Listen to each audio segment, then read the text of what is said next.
And happy to be here on It's a Friday. Welcome into Gwynn Chris, San Diego's #1 sports talk station, 97.3 The Fan. Chris Ello, along with Tony Gwynn Jr., who is out at Petco Park.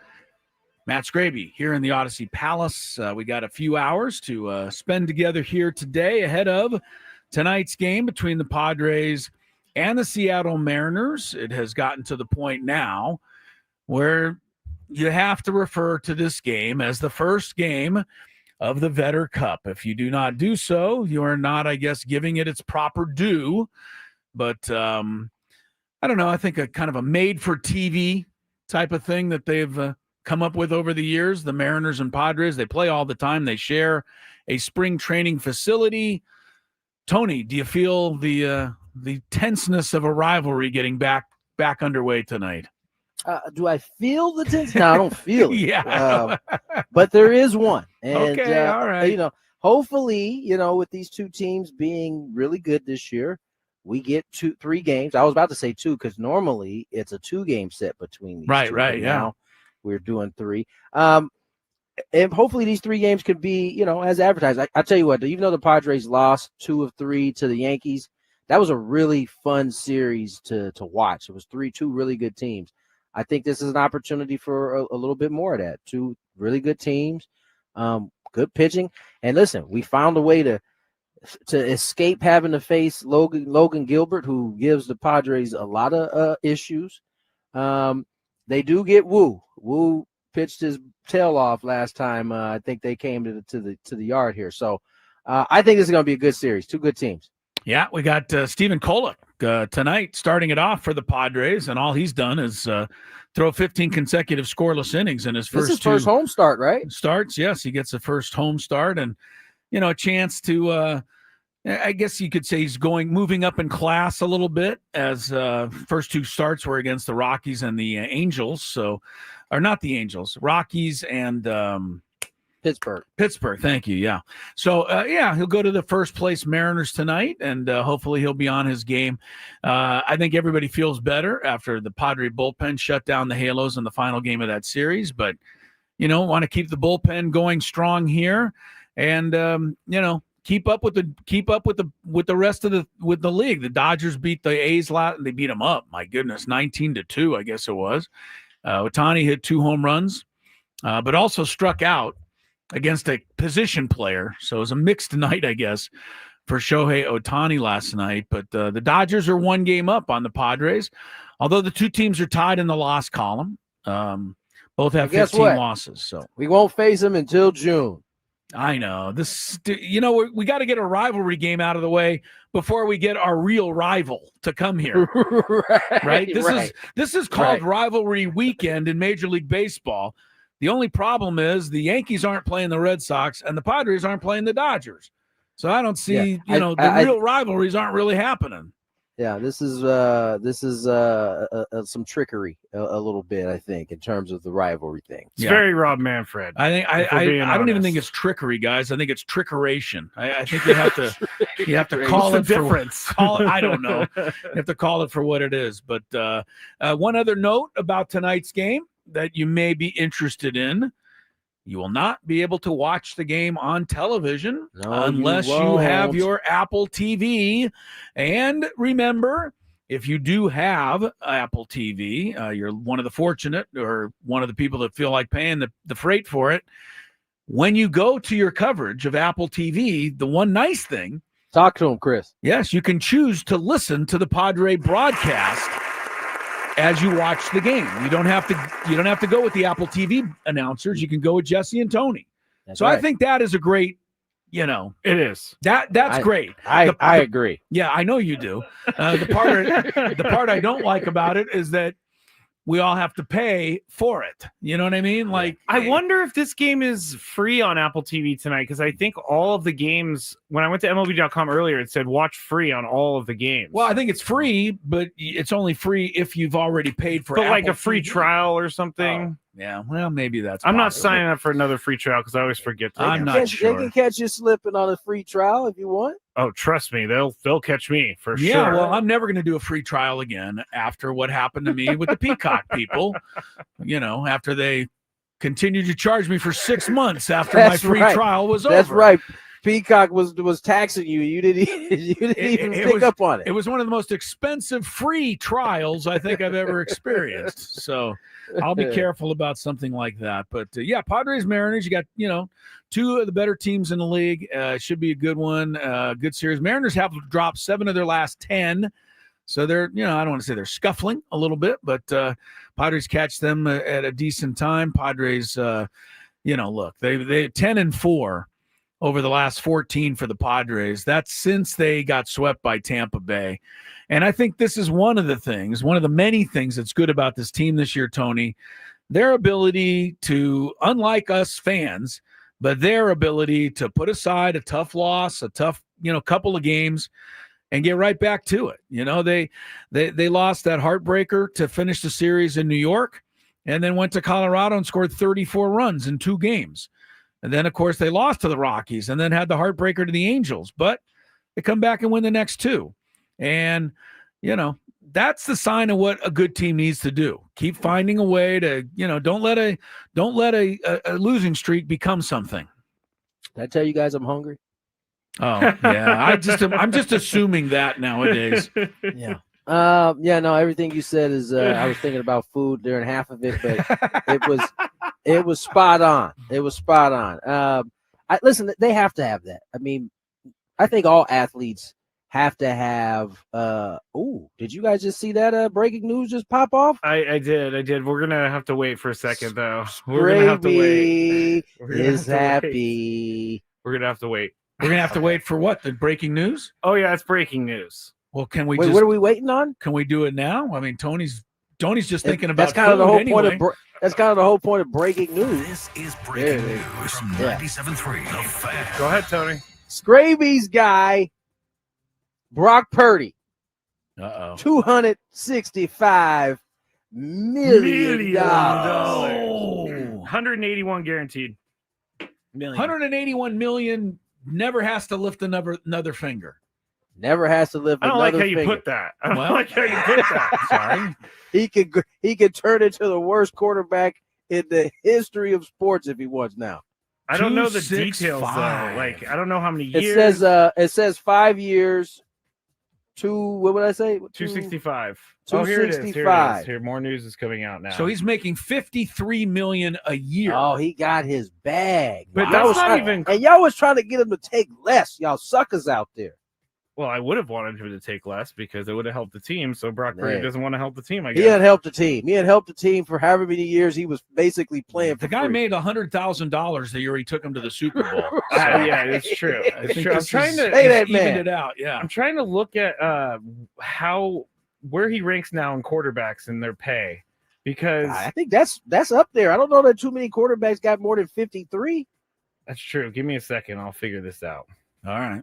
Don't hurt yourself. I'll try not to, Chris. Thank you. Yeah, that is big news. 49ers, I mean, I think it's been assumed, right, by everybody that this was going to happen. But it was just a matter of when and how much. Yes, people were balking at him getting above 50, though. I know that. I heard that. He from got that. A number of talking heads.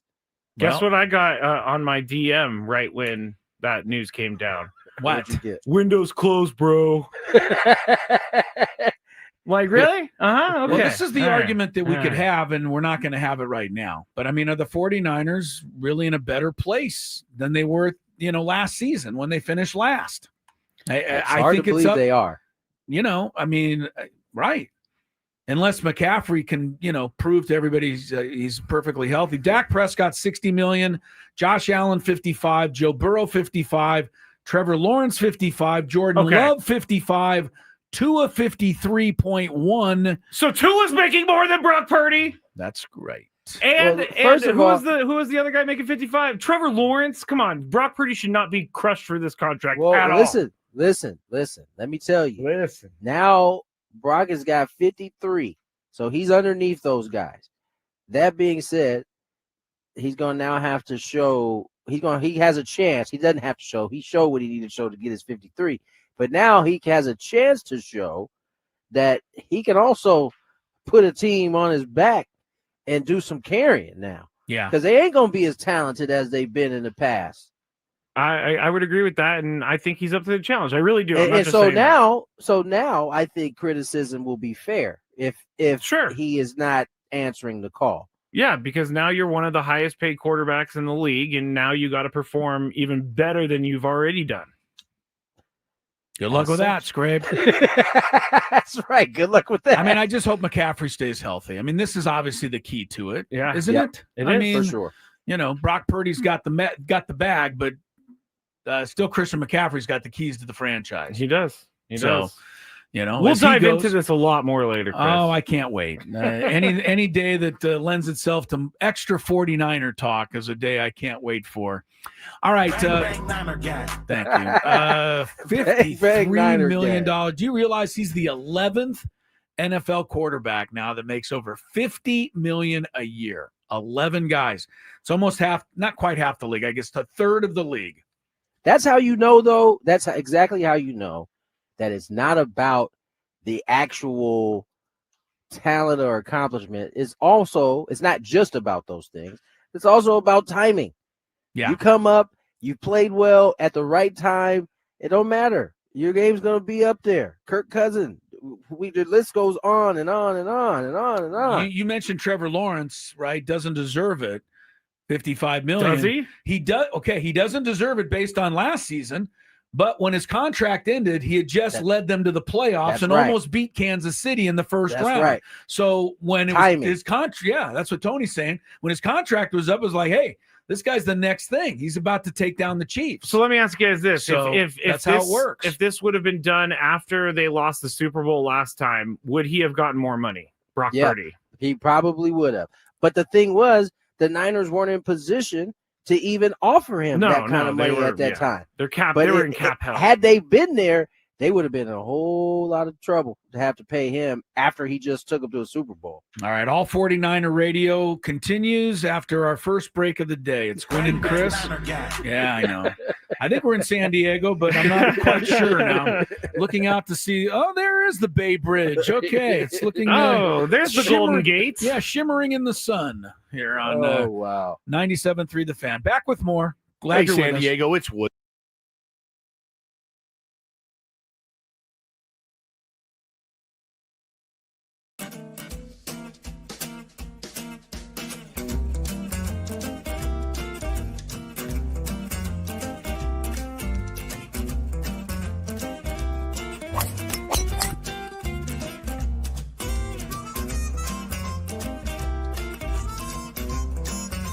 It has these things.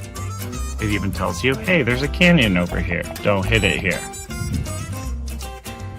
Scraby from about 45 feet. His caddy tells him to play it a little to the right. He's been playing well so far today. Fourth hole. Nice smooth delivery. Hit it too hard.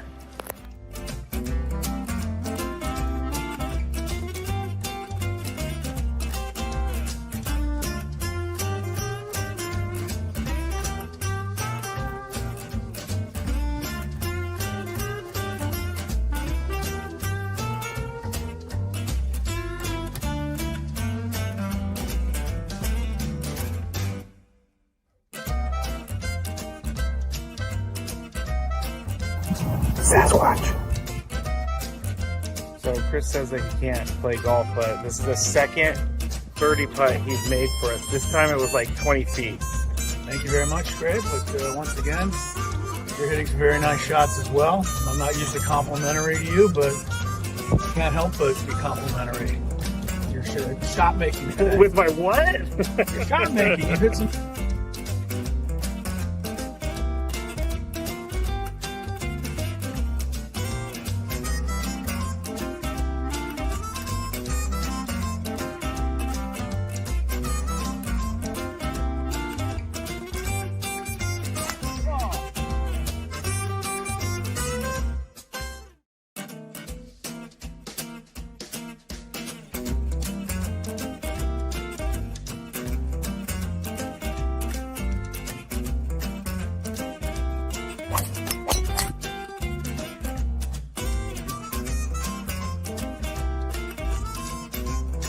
It has these things.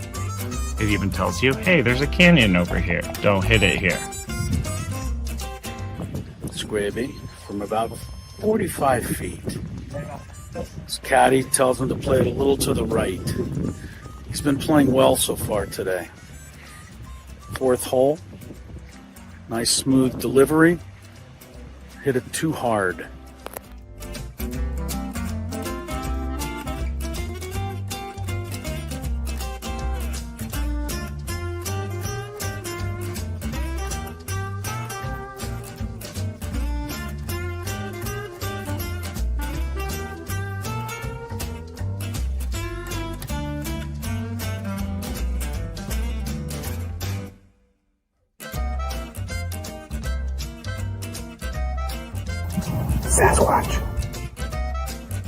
So Chris says that he can't play golf, but this is the second birdie putt he's made for us. This time it was like 20 feet. Thank you very much, Greg. But once again, you're hitting some very nice shots as well. I'm not usually complimentary to you, but can't help but be complimentary. Your shot making today. With my what? Your shot making. You hit some.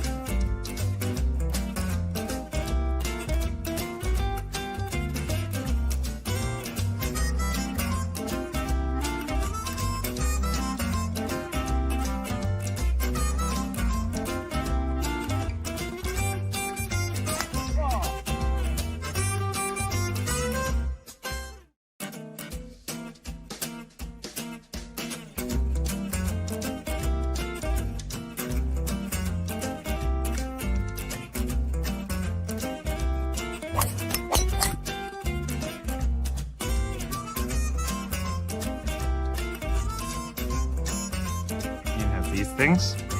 It even tells you, hey, there's a canyon over here. Don't hit it here.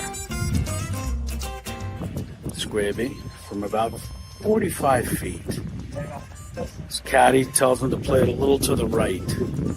He's been playing well so far today. Fourth hole. Nice smooth delivery. Hit it too hard.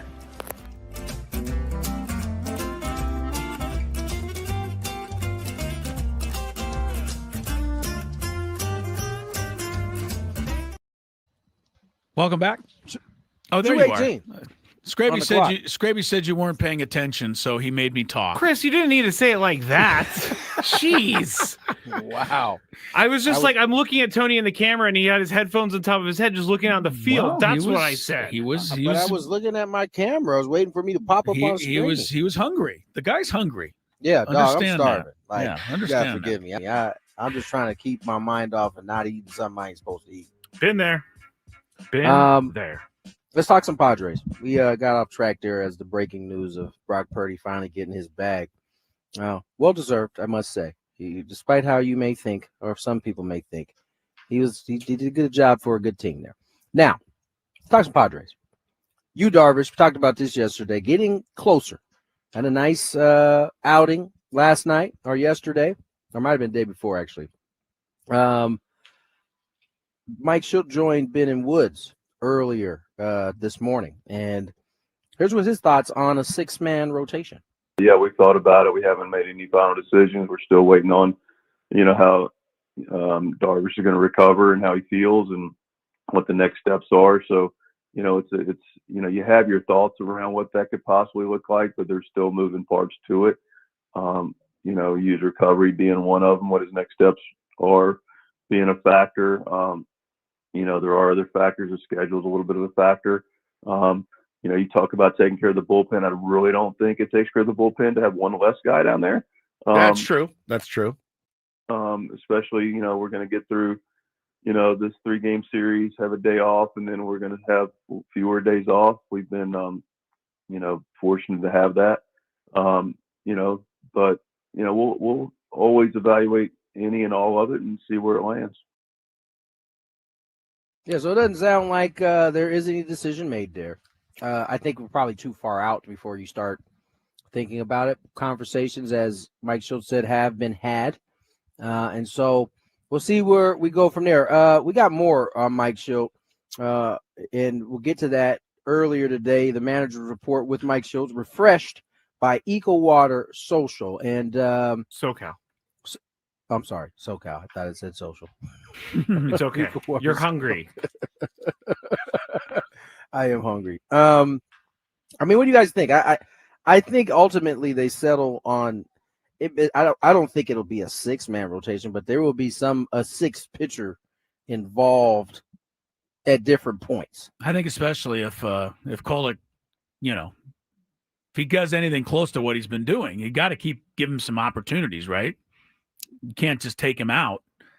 Hasn't given him a run yet, so they could definitely just take him out. Okay, I know what you mean, but I think for Darvish's, I think for Darvish's, as he comes along, he doesn't need to pitch every 5th day, so I think they'll plug Kolek in. I was saying on the Scraby show last night, like, tell me if I'm wrong. Don't pitchers not like the 6-man rotation thing because it takes them out of their routine, and they don't like being taken out of their routine? Here's what I would say is that I don't know if they decided to do a 6-man rotation, they would do it, right, and everybody would participate. But let's say pitchers 1 and 2 who have been on regular rest start to struggle, right? And the reason why you did the 6-man rotation for, let's say, pitcher 4 is helping him, like he's able to keep making his starts, but the other 2 guys in the rotation during this 6-man deal are struggling.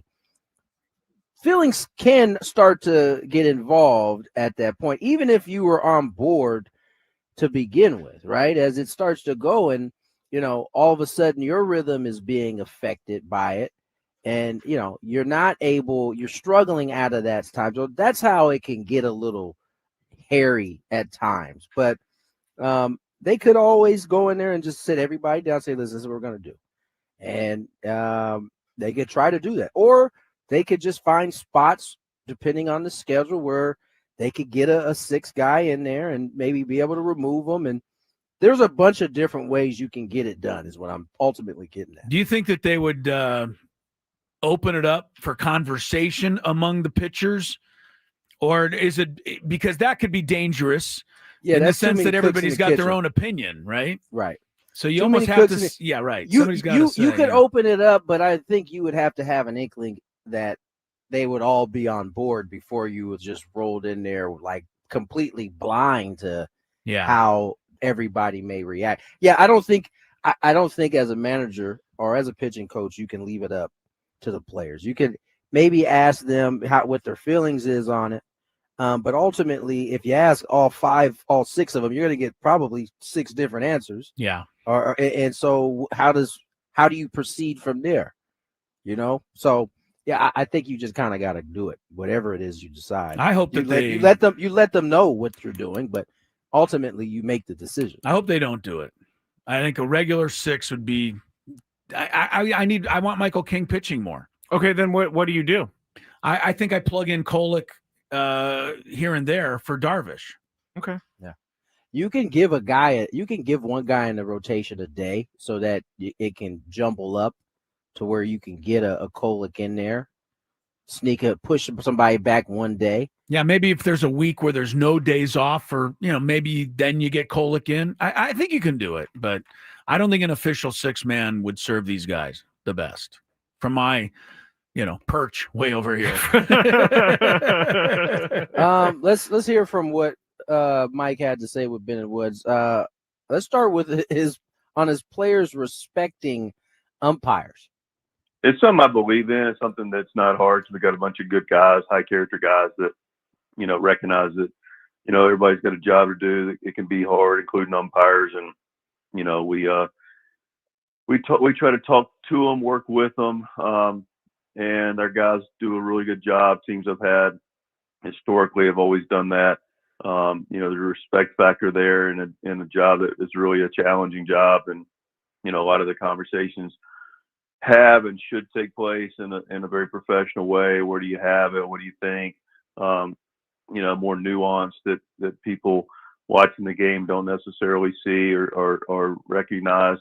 And so, but we have our human moments, and but like Toddy had his first ejection, grew up in the game clearly with his dad. Yep. Knows how to go about things, knows how to, one of the things that we also do is, we put up a little bio with the umpires before the game in the dugout that says, hey, this is, ex umpire, his number of years he has in the league. This is a little personal background on him. And our guys, they talk to him. We're not trying to curry any favor. We're just trying to, make sure that we humanize him and we are able to talk to him. But in Toddy's case, like I said, he's been in the game a long time, been around the game, and took exception with some calls and, said something to, as he was walking away with his head turned in a very non-demonstrative manner without raising his voice or making any, real scene. And, the umpire had a human moment, threw him out. And at that point, the glasses came off. Here's the funny. Sometimes as a player, you just have to whisper in an umpire's ear, "You suck," and then move on. I think that's what he must sometimes. have said, Sometimes yeah. it just has to go down that way. It just has to. It didn't look like it was egregious. Yeah, well, that's the beauty of what Toddy did there is that he in his heart he got to feel good as he told Adrian how he felt about his day that day, and then he moved on. He walked off very calmly. He wasn't upset. He got it out. I appreciated the way Toddy got ejected. And Mike Schilt, who just said, we respect umpires. If you listen to the John Boy, Twitter post, Mike Schilt said, and you can back it up because you can watch the argument. He never really complained about the umpiring. He only complained about the fact that we have a bunch of good guys who should never be thrown out of games. That was his point. Ben Woods actually asked him if he watched the video. This was in a separate clip I saw on Twitter. And he said he did watch the video, and he did because he wanted to see what people were saying about it, because that could be a little bit weird when someone's reading your lips. It was funny. I think it was on the third day. It was the last day in New York. Schulte was outside. He was on the phone, I think, maybe doing an interview. And Aaron Boone walked over to him. And in my mind, I started to think, I wonder if that's a John Boy talk. Like, hey, man, you about to get it. This is what they're about to do to you right here. Because Aaron Boone goes on with John Boy, right? Well, that's his interview. He goes on with them. He's been featured on there a number of times as the coach or the manager getting kicked out. Let's be honest, John Boy would not have a website if it wasn't for Aaron Boone. He made him famous. No, basically. the Astros made him famous. Oh, right, yeah, okay, right. That's where they did their some of their best work, right? Yeah, there. no, fair enough. All right, let's get to break. On the other side, it's Friday. We were lucky enough to be joined by Padre outfielder Brandon Lockridge. Great interview. You get a chance to hear it next on Gwynn Chris.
Hi, welcome back to Gwynn and Chris. 2:34. Yeah, Tony, it's only 2:34. You got another couple hours before the ball game. The clock moves slow when you're not eating. I'm trying not to look at the clock. I hadn't even looked at it until you just said something about it. It is my job to give people the time out there when we come back. My apologies. Touche. All right, we got our Friar Friday interview with Brandon Lockridge coming up shortly. Brandon is in the starting lineup again tonight, which I think he deserves. He had a big 2-run hit the other night, help you win the ball game.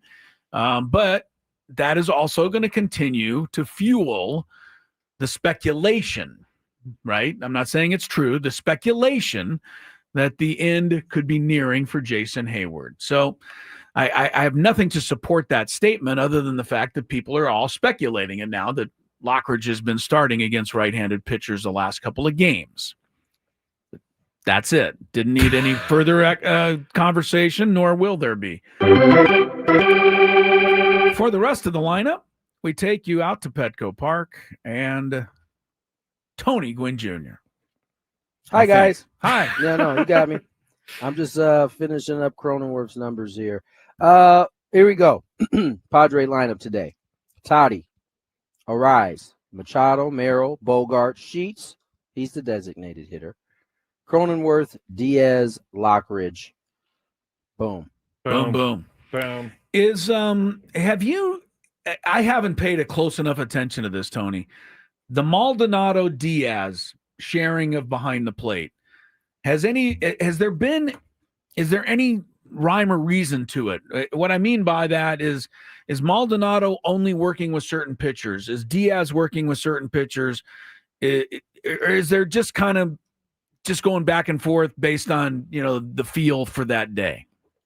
Do we know? I don't know if anybody's asked Mike Schilt this or not, but that's a good question. I'm going back. I'm looking now, seeing what I see. You guys keep the conversation. Well, Kolik's last game was the 21-0 game. I think Diaz started that game, but I think Maldonado caught his first one. So okay. So there's nothing necessarily to that, but it's just been interesting. They haven't necessarily gone, 1 and 1 and 1 and 1. They haven't necessarily really gone in any pattern at all. Like you could lose a bet every day trying to figure out which of the two is going to start. So that's interesting to me, but I find that kind of stuff interesting. Well, if you ask the fans, they want a new catcher. I know they do. New left fielder. I know what they want. All right. Jeez. I know they want Ted Williams in left field, you said yesterday. Hey, stop with the Ted Williams. Hey, okay. How about Johnny Bench behind the plate? He's still alive. He is, and we met him. So, we saw him. I will say this. The last 3, Maldi has caught every one of Vasquez's starts. Vasquez is okay. So maybe he's the Vasquez guy. Yeah. All right. We'll keep our eye on that. PGA Championship is going today, Scrabe. I know you're aware. Oh, your boy thought he hit a nice shot, and then it rolled off the green. He was just befuddled by that. He thought that shot was the greatest shot ever. Mr. McElroy, you're talking about. Yes, I am. He is fighting to make the cut right now. Again, he's won his Masters. He's fine. Oh, he's packing it in, huh? I don't think so, Masters, he's good now. I think in your world that might be true. In his and in the golf world, winning the Masters and then missing the cut in the PGA would be. He's already won a PGA twice. It would still be embarrassing for the Masters champ to then turn around and miss the cut. Well, I would like to see. What would Tiger do? Well, Tiger's he's a robot. There's nothing that Tiger doesn't have emotion. He's a robot. He just goes out there and he wins. I see. So Rory is just lollygagging his way through. No, I think that he is, they do talk about the Masters, like once you win the Masters, you have a hangout because you have to go do all these crazy interviews. You have to go fly places. I'm serious, Chris. Ask Jordan Spieth about it. I don't care about Jordan Spieth. Rory McIlroy is Rory McIlroy. And that guy could walk up to a reporter, punch him in the face, kick him, step on him, and walk into the parking lot, and you would defend him. I don't know why, Chris. Unbelievable how you defend this guy endlessly. You won't just accept the fact that he's not playing well. I did. But it's funny matter. you bring up Spieth. I mean, he could very much end up like Spieth, where he wins a big major, and then we ain't heard from my man since. If that's the case, then let him ride off into the sunset. He has a career Grand Slam. He's like one of 5 golfers of all time to do What it. happened to wanting to pursue greatness? Oh, I'm sure he wants to be great, but I'm sure No, he's not apparently too not. worried about missing the cut. Apparently, he doesn't want to pursue greatness because he's just giving this one away. According to you, right? I never said he was giving it away. You I basically said he's won his majors. He can kind of just he's good. He can just chill. Yeah, that's my can deflection. That's my deflection. I see. So I mean, you guys need to research a little bit about the Masters hangover because a lot of these guys do end up struggling the rest of the year because when we win the Masters, lots of stuff. All right. Anyway, McIlroy is +1. The cut is +2. So he's still got a pretty good chance to make the cut. He's got 5 holes left. Johnny Vegas. It's one of my favorite names of golf. Of course, Jonathan Vegas, the John Candy character in Stripes. I'm the aggressive type. I'm Johnny Vegas. I'd risk everything. That was his nom de plume in Stripes. You got to go back. I love to make references to movies that you just look at me. I've heard of Stripes. I've never seen it. All right. Jonathan Vegas is on top right now. Scheffler is he's 5 back. He's -3 what's right wrong with Scheffler? Hey, he's not in danger of missing a cut, though, Scrape. Knock it off. It's not close. I just like to pop off when I can. DeChambeau is -3 as well. JJ Spawn, the Aztec, is -3. Good to see he's him been in playing there. well in the majors. All right, but right now it's Jonathan Vegas by 2 at the PGA. All right, we got a little our interview with Brandon Lockridge coming up. Let's get to that. He was really good today, and this is a guy that I think we all root for, right? He's more like one of us. He didn't just pop on the scene and with all the God-given talent that some of these guys have. He's earned his spot, and he's earned his keep on this team. Friar Friday interview, and it is time to visit with Padres outfielder Brandon Lockridge. Happy to have him as our Padre guest today, and I think the timing's pretty good, guys. Brandon, I mean, that hit the other night kind of sealed the victory over the Angels in the 8th inning there, and I know every player wants to contribute. That had to feel pretty good standing on first base after driving in those 2. Yes, it absolutely did. It's always a great night when you can contribute to this team and help a win. So it was awesome. Lock, I got to ask you, man. Your first season, really playing this role at the big league level, and you seemingly have adjusted very, very well. Getting some of that consistent playing time in there, I'm sure, helped before you went down with the injury. But how have you felt like you've adjusted to this role and getting yourself ready each and every time you may need to get into the game? Yeah, it's definitely. I guess it's just a bit of comfortability that just comes with the experience. Last year, getting a little taste towards the end of the season and games that were obviously extremely meaningful. I feel like that really helped me adjust to, the start of this season. Just kind of being around the guys and seeing how everybody went about their business. We had a very professional team that, just did things the right way last year. And it's really helped guide me in, how to prepare each day, kind of the mindset to come into each day. And, the level of comfortability I have, grown into this year has really helped me. So. Yeah, Brandon Lockridge has been a big part of this Padres start to this season, and I have a feeling you're going to be a bigger and bigger part. Brandon, I have just an interesting thought, and I don't know if I'm right. So if not, just tell me that I misread the situation. You visited with us in spring training down in Peoria. We sat down outside there on the benches, and outside the little cafeteria there. Anyway. We had a great conversation. We talked to you about making the team. And you said, if I recall, that you thought you had done everything possible to make the team. You were excited about it. You felt like you'd given it everything you could. But you also said, I hope that they noticed, kind of thing. That's what you were. And my point is, I don't know that you 100% really believed your name was going to be on that opening day roster until it was. Is that kind of where you were at that time, and what did being on that opening day roster mean to you? Yeah, absolutely. I was extremely hopeful. I knew I could sleep at night knowing I had done about everything that I felt like I could do. Yeah. As a player, and at the end of the day, that's whether that's in my preparation and my actual play on the field, really about all I can control. So, to be told that morning that I made the opening day roster, it was, rather emotional to say the least. But, so full of excitement and, it was just an incredible experience in general. But, I would say I thought it was 50-50. Like, it could have went either way. We had an unbelievable competition for, the couple spots that were available. And, I was just super thankful that, they recognized my play in spring training and rewarded it. And, obviously nothing's given. So, you got to earn it every single day. And, that's kind of my mindset going forward. So. Brandon Lockridge joined us, Padre outfielder, having a good season with this ball club right now. Lock, take us through a day, right? Let's take us through a day in which you're not going to start. What is the prep like? What is the prep like during the game? And then take us through a game where you're going to get a start, and how does that differ? Yeah, I would say it's basically it's definitely two different preparations. Like when I need to be locked in for a night coming off the bench is a little bit different than when I'm starting. Obviously, I try to prepare the exact same way when I get to the field. It's just kind of a mental focus. I'm more so on days when I'm not starting, I'm more so looking into bullpen arms. This year, lefty arms out of the bullpen, righty getting righty pickoff moves, different things that, I would potentially be in a situation to come in for later in the game.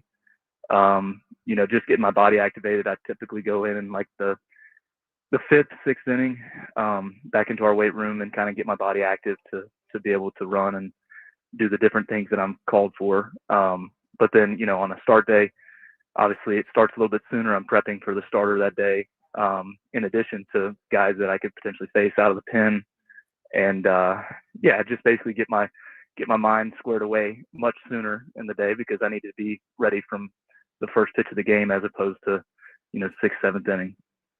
Brandon Lockridge is our guest. Brandon, I want to ask, and thanks for the time as always, but I wanted to ask you about, it's not a lost art anymore. I think it's actually coming back more to baseball, but I'm talking about the stolen base.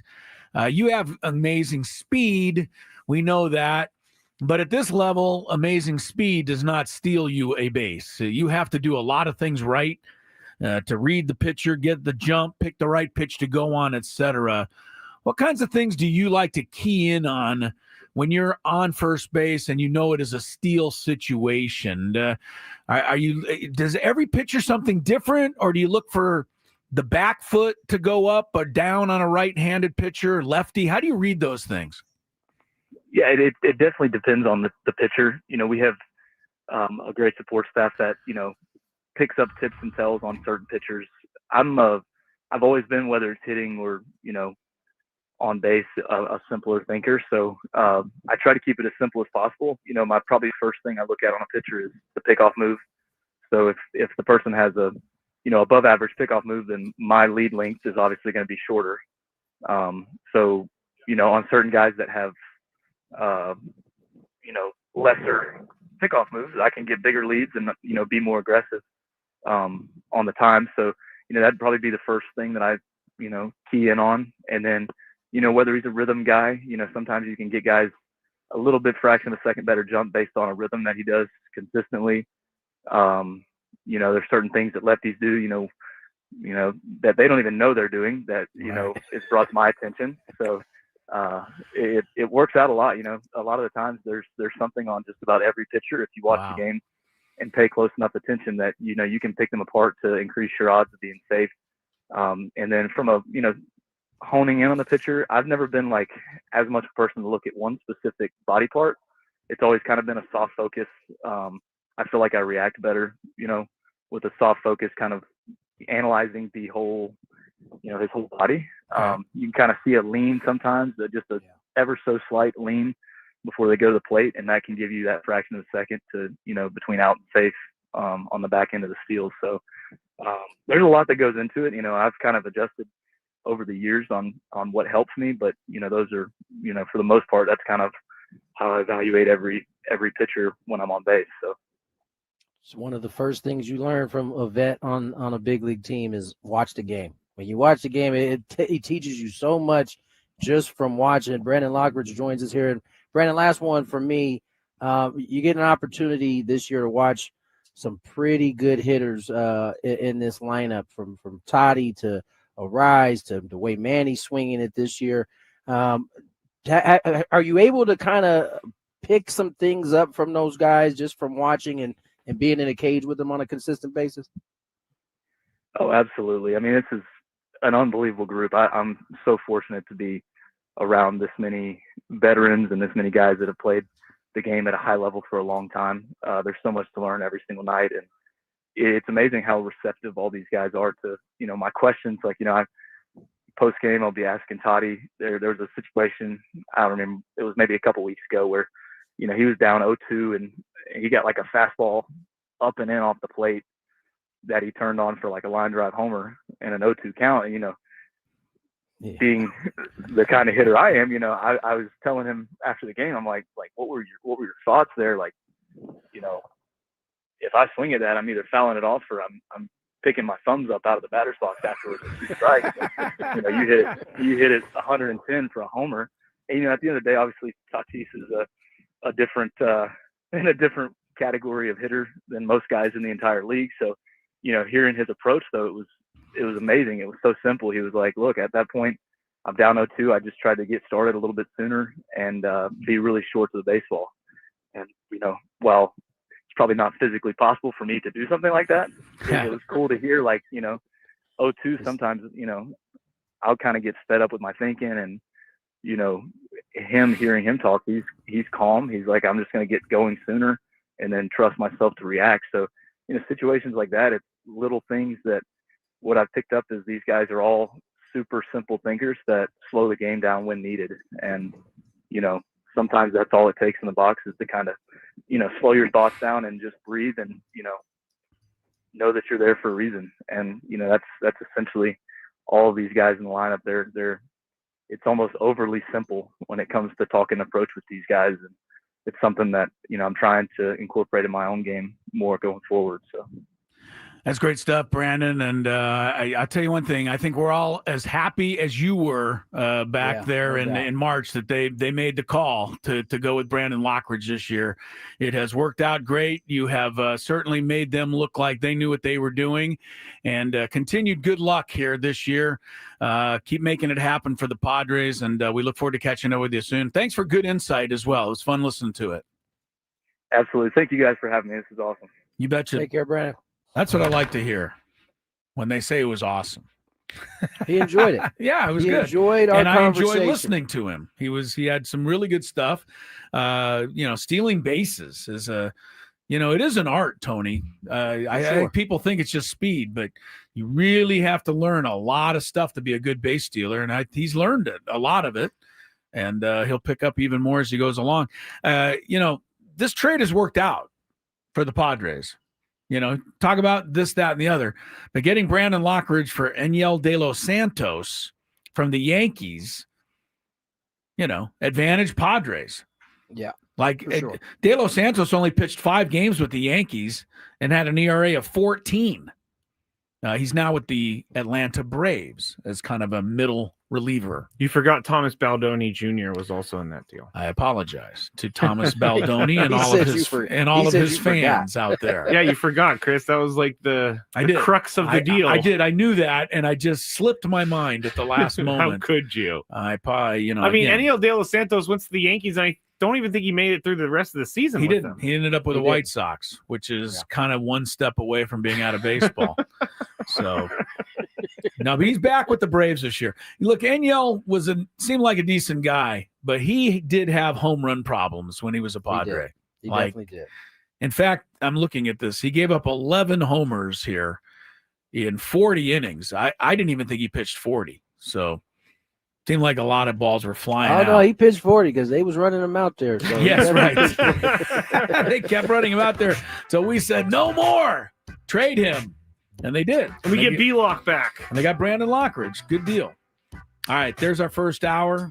McElroy just birdied. You should have seen Scraby running around. Well, with all the trash talk you guys are doing, I'm going to now. Unbelievable. All right, we'll update you on the PGA. Also, Daily Gambit. Gwynn Chris rolls on.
the golfer, Si-Woo Kim. I imagine not too many people know much about him, but he just hit a hole-in-one at the PGA Championships. His score is now -5, so he's moved into like third place because of this hole-in-one. And they just flashed up on the screen, Scrabe, his 6th career hole-in-one on the tour. Yeah, most on the tour since 2016. Right. Not just, playing around on the practice rounds, but in competition. This guy has 6 hole-in-ones, man. Do you think there's any pros that don't ever have a hole-in-one in competition? Yes. There must. There right? has to be. Yeah. Holes in one are as random as triples or cycles. Yeah, I would say cycles. Yeah. Triples, yeah. But cycles happen to the strangest people. Yeah. You keep bringing up like baseball, Scooter Gennett, 4 home runs. It's right. ridiculous. In a game, Babe Ruth never did it. So, yeah. Si-Woo Kim moving up the leaderboard. Jonathan Vegas is still the leader, -8. He's done for the day after a 1 under 70. Matt Fitzpatrick, is he not a former? He won the U.S. Open major 2 or 3 winner. years He's ago. -6. 2 off the lead. Scheffler at -4. DeChambeau -3. On down the road here, your guy Rory is at even, but -3 for the day. So he's turned things a little bit, and he'll make the cut now, although unless he double bogey 16 again, Scrabe. And right now, cut is at +1. It keeps going back and forth, but that's important to Xander Schauffele, who's at +2. So he's the defending champ. I'm now seeing yes, I'm now seeing the shot, and it wasn't like he just hit it towards the flag. He shaped that into the green. And a hole-in-one? Yeah, it was perfect. It's a great celebration. You'll see it later. It's a 249-yard par 3. Was it really? Yes. 249? Yes.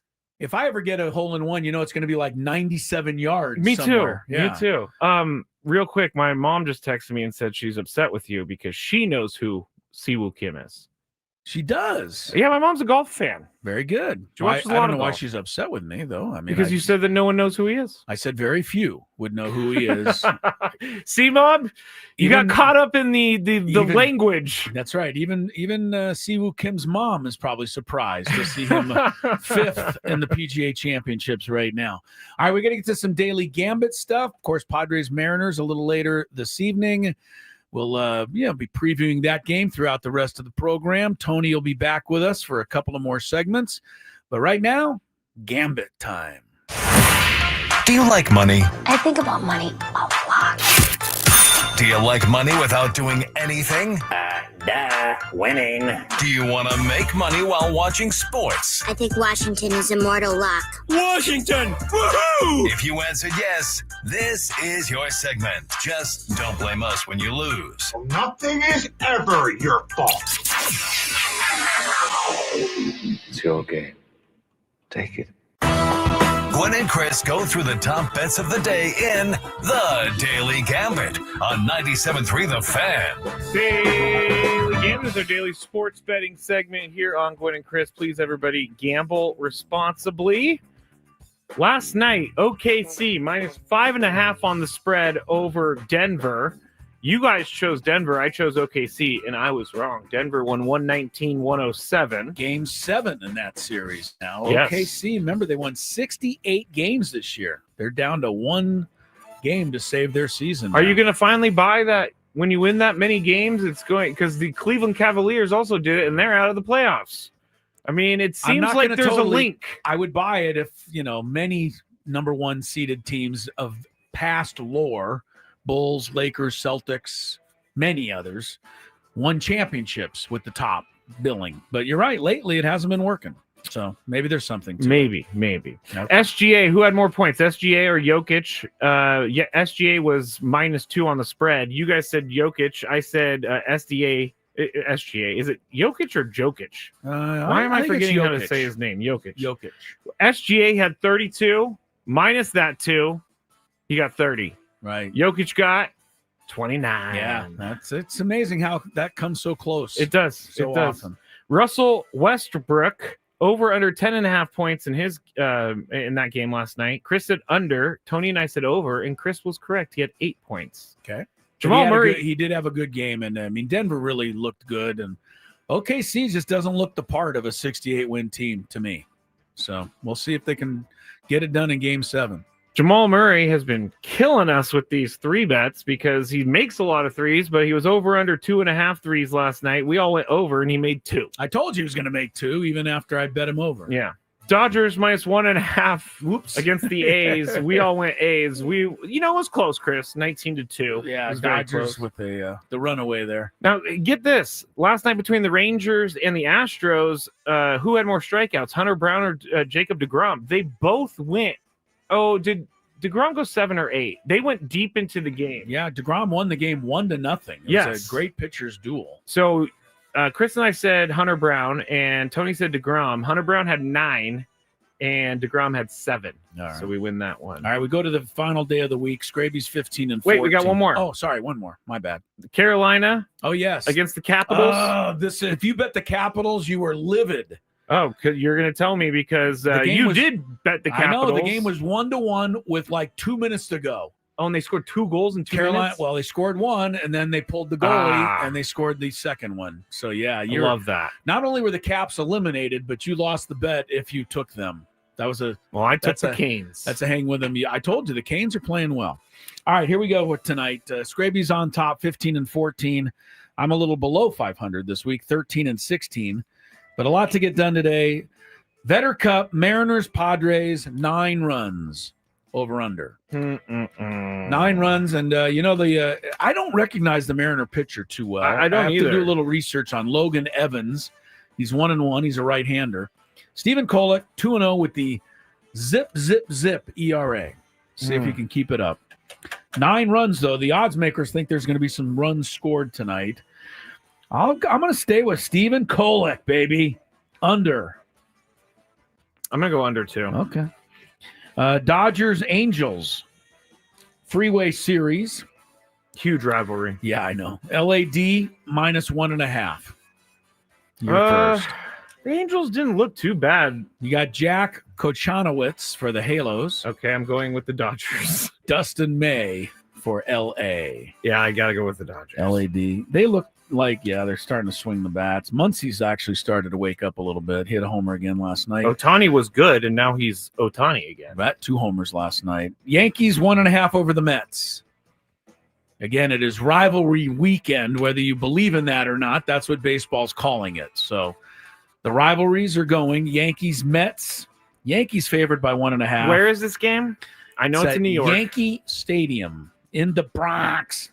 Juan Soto is going to get – do you think he's going to get booed? I'm going to be honest. Oh, no. I was looking in the Yankee lineup, and I'm like, oh, he's not in the lineup. That's right. He's not in that lineup. He's in the Mets lineup. That's what I'm at. Do you think he gets booed in right field? Oh, yes. Okay. No, I'm going to go – he's going to get – yeah. I'm going to go Yankees. I'll take the Mets here. The Metropolitans are having a good year. Chris, this is a good matchup on the mound. Braves and Red Sox, which, again, is no rivalry, but that's what they're calling it. But this is a good matchup. Chris Sale versus Garrett Crochet. Ooh. Who ends up with more strikeouts tonight? I think I'm first. I'm going to go with the home-standing Garrett Crochet. It's at Fenway. I'll take him. I mean, Chris Sale definitely has a lot of experience pitching at Fenway. Yes, he does. Good point. And beating up the dugout or the locker room or whatever he does. Cutting up. No, wait, that was with the White Sox. Yeah. I have Crochet on my fantasy team. He's a strikeout machine. I'm going to go with him. Crochet. On to basketball, and the big one tonight in Madison Square Garden. Celtics, Knicks. Knicks looking to close it out, and New York favored by 2.5 points to eliminate the Celtics. Scraby, can the Knicks do it at home? Yes. It's not even a matter of whether I think they can do it. They have to do it. Yeah, they do. I can't deal with the Celtics any longer. You can't lose it. And they don't even have their best player. That's like... Yeah. So I'll take the Knicks. Derek White, who's been great for the Celtics, I might say, or Cat. Karl Anthony Towns for the Knicks. Who scores more? I'm going to surprisingly with Towns. I think Derek White was so hot the other night that the Knicks are going to pay a little more attention to him. So I'll take Towns to score more. I'll ride the hot hand and go with Derek White. I like Derek White because he went to Legends High School in Denver, and I'm going to the Legends High School graduation next week. So my wife's niece also went there. Do you think that he has a statue? He doesn't, but he's a good guy. According to my wife's niece, he's come back to the school many times, comes to basketball games, supports the high school. He's a good, he's one of those guys. Can you try to get some contact while you're out there? See what I can do. Okay. We got NHL, Florida, -1.5, Toronto. It's at Florida. Panthers lead 3-2. They can clinch the series. Scraby. Florida won 6-1 in Game 5. Yeah, I'm going to go with Panthers. I really want Toronto to win this series, but I don't see it. Florida's rolling.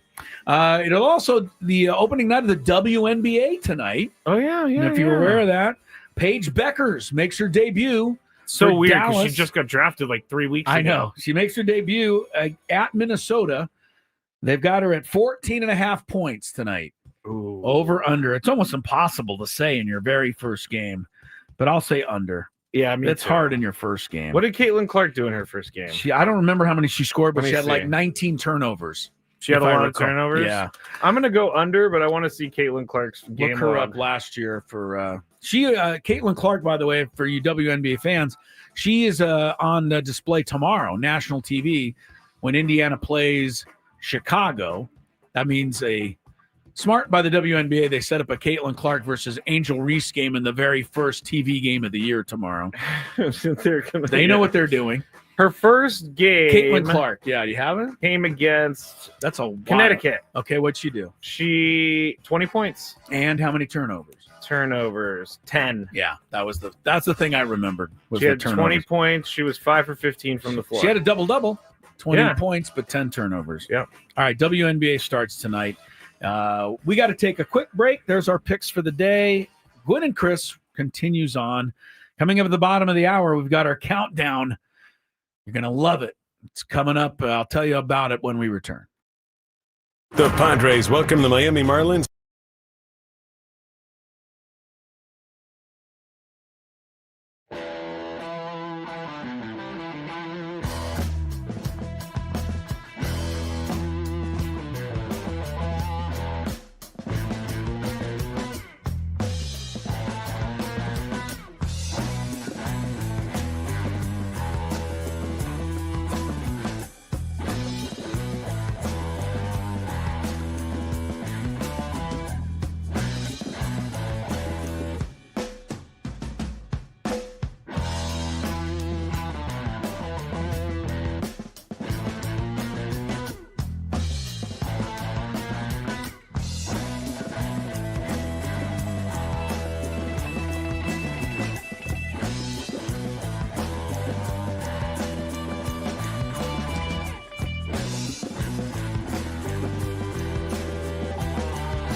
right, Gwynn and Chris continues. 3:19 is the time. Tony's back with us for our countdown, Friday countdown. Greatest Nicolas Cage movies. Yes. And we'll get into it, but you and I and Tony are going to show our age, I think, with this countdown. Because Nicolas Cage's career has gone through a lot of iterations. It has. I think a lot of people think of the action movies. Some of the people think of the last 10 years, which have been basically crap. I mean, he's If made you're a some Nicolas Cage fan. He's made some really years. good movies, and he's made some really bad ones. movies. Yeah, and people have kind of got on his case and said, "Dude, you got to like read the script. Don't just don't just agree to do anything." Yeah, yeah. But if you go back, this guy was an Academy Award-winning actor, and what did he win for? Leaving Las Vegas. We talked about it yesterday. So we'll have our countdown coming up at the bottom of the hour. Scheffler's moved into a contention here at -5 with a couple of holes to play. He's 3 shots off the lead. McIlroy is, ever since I said he might get cut, is now avoiding the cut. He heard you. He did. He went birdie. He's at -1. He's in good shape. Scheffler's at +1, which right now is the cut line. So Xander kind of on the edge here, trying to hang in. Mickelson just finished up at a +8. Koepka's at +10. Ugh. You know, these guys from the Live Look up Tour, Dustin Johnson. He's +7 or 8. Yeah, he's way up he's been there. bad too. He's way up there. I mean, all these Live guys. Who was another guy I saw? Cameron Smith +7. Right? I mean, ever since these guys left, they have been awful. Phil actually finished +9. I want to get that accurate. And Koepka rallied to finish at +9. So good on you, Brooks. I can't even stick up for him anymore because he's really just bad now. And, you got to get back on the tour. I mean, to me, you're not even playing. I'm not rooting or against you. I just don't even know what you do. I have no idea either. Like you're not in I'm the a league. golf guy. You're not in the league anymore if you're in the Live Tour, as far as I'm concerned. I want to tell. I know you want to get into because people. What is the deal here? There's a groundswell apparently. Yes. That Arise is not holding up his end of the bargain because he's not a traditional slugging first baseman. For whatever reason, I have noticed this. Well, that and like this team's winning, but people want to replace guys left and right. And my thing is, why are you going to change something that's working? Left field is not losing you games.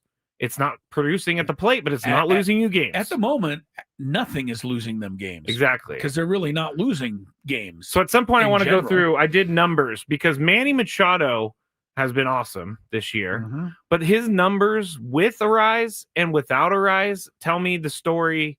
He hits better. He hits better with Arise, and it tells me that Arise needs to be on this team, even if he's not a traditional first baseman. All right, here. Look, Arise needs to be on this team because he's one of the best hitters I've ever seen. And he could win his 4th straight batting title this year, which would join like Honus Wagner, Tony Gwynn, and Rod Carew. Put you in decent company. And people are still going to say he's a bad baseball player. He's not. He's not bad. So stop it. Yeah. And look, you're right. A traditional first baseman is a power guy. I get that part of it. But if you're hitting with the average he usually finishes with, you can make up for it. And you can also make up for it if your shortstop and your other positions are hitting more than the normal homers. Now, Manny hasn't started to hit them yet. So that's something else you could chat about if you want to. But Padres have not relied on the home run. We already went over this. The Yankees have twice as many homers as the Padres do. The Padres have a better record. I'll take that. Blue Meanie says those people don't know the Padres or ball for that matter. They don't know ball. If you don't think Arise is a good player, you don't know ball. There we go. That's all we need to say. That felt good. Yeah, that'll cool everybody's heels a little bit. I feel like a weight's been lifted. Matt the Olson. amount of times I've been told I don't know ball. Yeah, I'm imagining Matt Olson's on his way out of Atlanta. He's at 214. Bryce Harper's at 236. I'm just looking at some of these first basemen out there that are incredible. And who would you rather have? Michael Toglia? Vinny Pasquantino? He's at 220. Vlad's got 5 homers, which is only 2 more than Arise has. The design of the offense is to get Arise on base and have Manny drive him in. The design is to hit line drives all over the ballpark, and nobody does that better than Arise. Yeah. Simple. All right? It was almost unfair to watch him against Kyle Hendricks the other night, lining balls to left field. Because, Hendricks throws off speed away, and that's easy pickings for Arise. This goes out and shoots it into left field. Here's a good stat. Josh Naylor is got 5 home runs. He's the Arizona first baseman. So yeah. Here's a good stat from Trav Gundy on the chat. The Padres are 26-10 this season with Luis Arise. They are 95-58 dating back to last season with him in the lineup. 95-58. That's almost a whole season, or is it a whole? That's 153 games. So that's almost a whole season with 95 I'm assuming wins. that has playoffs in there and everything. Maybe so. And it was interesting. They did survive okay, the record without Merrill, and the record survived okay without Cronenworth. They did go 1-5 without Arise. When he was out that week, that was a bad week. That tells me something. They were missing a lot of guys, but he was the tipping point. But he might have been the tipping point. All right. Do you want me to just give the stats since we've already talked about it? Team with Arise, the team batting average, 273. Okay. All right. Team without Arise, 165. What? When he doesn't play, they're hitting 165? Yeah. Wow. Manny Machado with Arise in the lineup, 371. Manny Machado without Arise in the lineup, 143. Get out. That's a major difference. It is, but it's also a 6-game sample. It is. He went 3 for 20, I believe. Wow. So it's a small sample, but it says something. Look, you don't have to convince me. Every time this guy comes up, I watch the game on the DVR and I speed thing. I don't speed through Luis Arise. I love to watch him bat. And if you don't, that's your business. Yeah. But I think it's great to watch this guy hit. But then again, I grew up in San Diego watching Tony Gwynn, so maybe you didn't get that same memo. I don't know. I don't think I appreciate guys that can hit for average, even though it's not as important anymore. Yeah, I'd rather him get on base than hit 180 with like 35 home runs. I don't need someone like that on 180, my team. yeah. But there's some okay. Let me get into the WNBA opening night. We talked about it with some of the odds, and Paige Beckers is making her debut. Who won the title last year? Let's catch everybody up. Do you know? Who won the? Because I think it wasn't the Liberty. Yes, it was. Oh, it was the Liberty. Yes, the Liberty won the finals in a Game 5 thriller. I watched it. I can't remember. Minnesota Lynx. There it is. That was the finals. New York beat Minnesota. Las Vegas had won 2 championships prior to that. Indiana is the Caitlin Clark team, and they've added some players, so people are excited.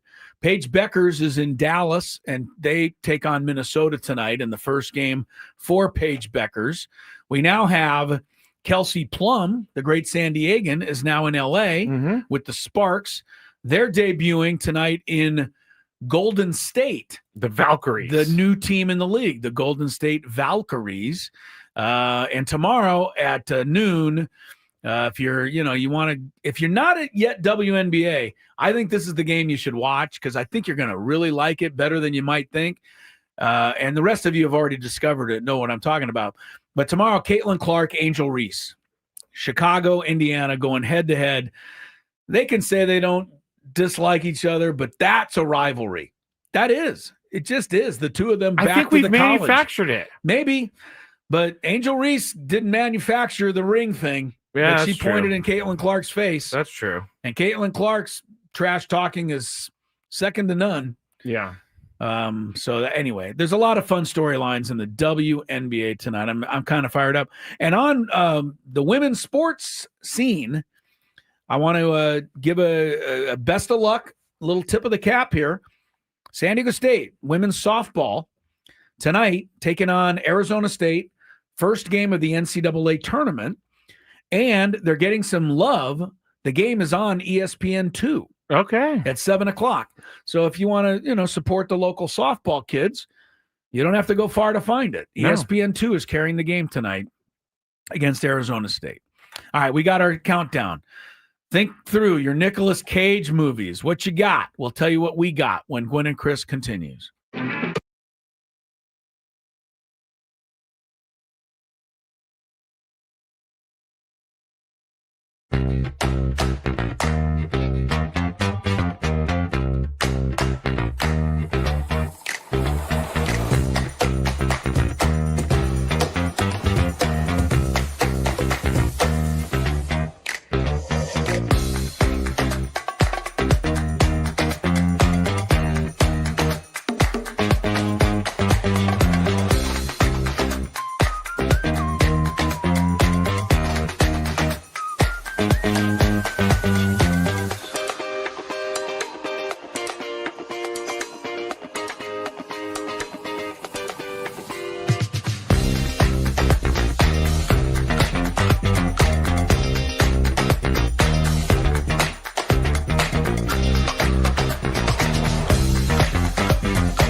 And Chris, did you know that it is 12:34 in the afternoon in Honolulu right now? Yes. And one of our listeners, John in Honolulu. Hello, John. Yes. Hope you're having a lovely day in paradise there. I guess he's at the airport listening. Oh. Well, the Honolulu airport's okay. Oh, I love that blast of be, Hawaiian air when you get off the plane. That's cool, but I'd rather be at Waikiki somewhere. Of course. Anyway, he had a question listening to the program. Yes, it's a relief pitching question. Okay. The question is, can we keep Vasquez as middle relief when Darvish comes back? He seems a lot stronger than some of our other pitchers. All right. The answer will be no. I'm just giving him the answer. I know. Vasquez is going to stay in the starting rotation. If anybody comes out of the rotation, it'll be the guy pitching tonight, Stephen Kolek. I say that with confidence because Tony seems to be very sure that that is what is going to happen. He has a little bit of insight. And I don't think you can take Vasquez out. His last two games, he's been great. What if Stephen Kolek seven shutty tonight? I know, another shutty. You got to keep him around too. So I'm not, that'll be their decision. But no, I don't think Vasquez will go to middle relief. The bullpen's great. There's only one guy at this point that I'm a little nervous about, and that's Wandy. The rest of these guys had a hiccup. Yeah. It's a difference. Yeah. In my mind. All right, Padres, Mariners. This wraps up the homestand. But when the Padres get back, and I think they're going to Toronto and Atlanta next week. Yes, they are. All right, when they get back from Memorial Day, got these. Giving them away. Oh. They're Padre military jersey type hoodies. Yes. Get the hoodie here, right? Yes. Get there early.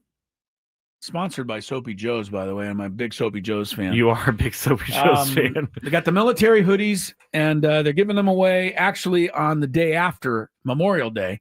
Memorial Day, they're going to honor everybody in the military. Memorial Day, you would. They're playing the Marlins that day. And then Tuesday, May 27th, happy birthday to my wife. That's her birthday. Mm-hmm. We will not be going to the game. I don't believe that's what she's asked for. Oh, but that's a bummer. I know. But everybody who does go to the game that day will get this military hoodie. So keep in mind, and I'll tell you, I'm not an official fashion guy, but soft materials, Grave. Ooh, throw very it to me. comfortable. Let me see. Throw it. Very comfortable. You're going to agree. Wait till you feel that. Oh, yeah. Oh. I think you could almost wear that hoodie without a T-shirt. Almost, it's so soft. It is very soft. All right, so get yourself the military hoodie. Tuesday, May 27th.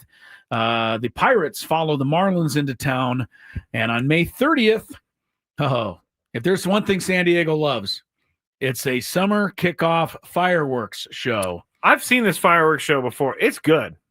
They're all good. Hey, look, San Diego, we're not great at everything. I don't have time to list the things that we need work on as a city.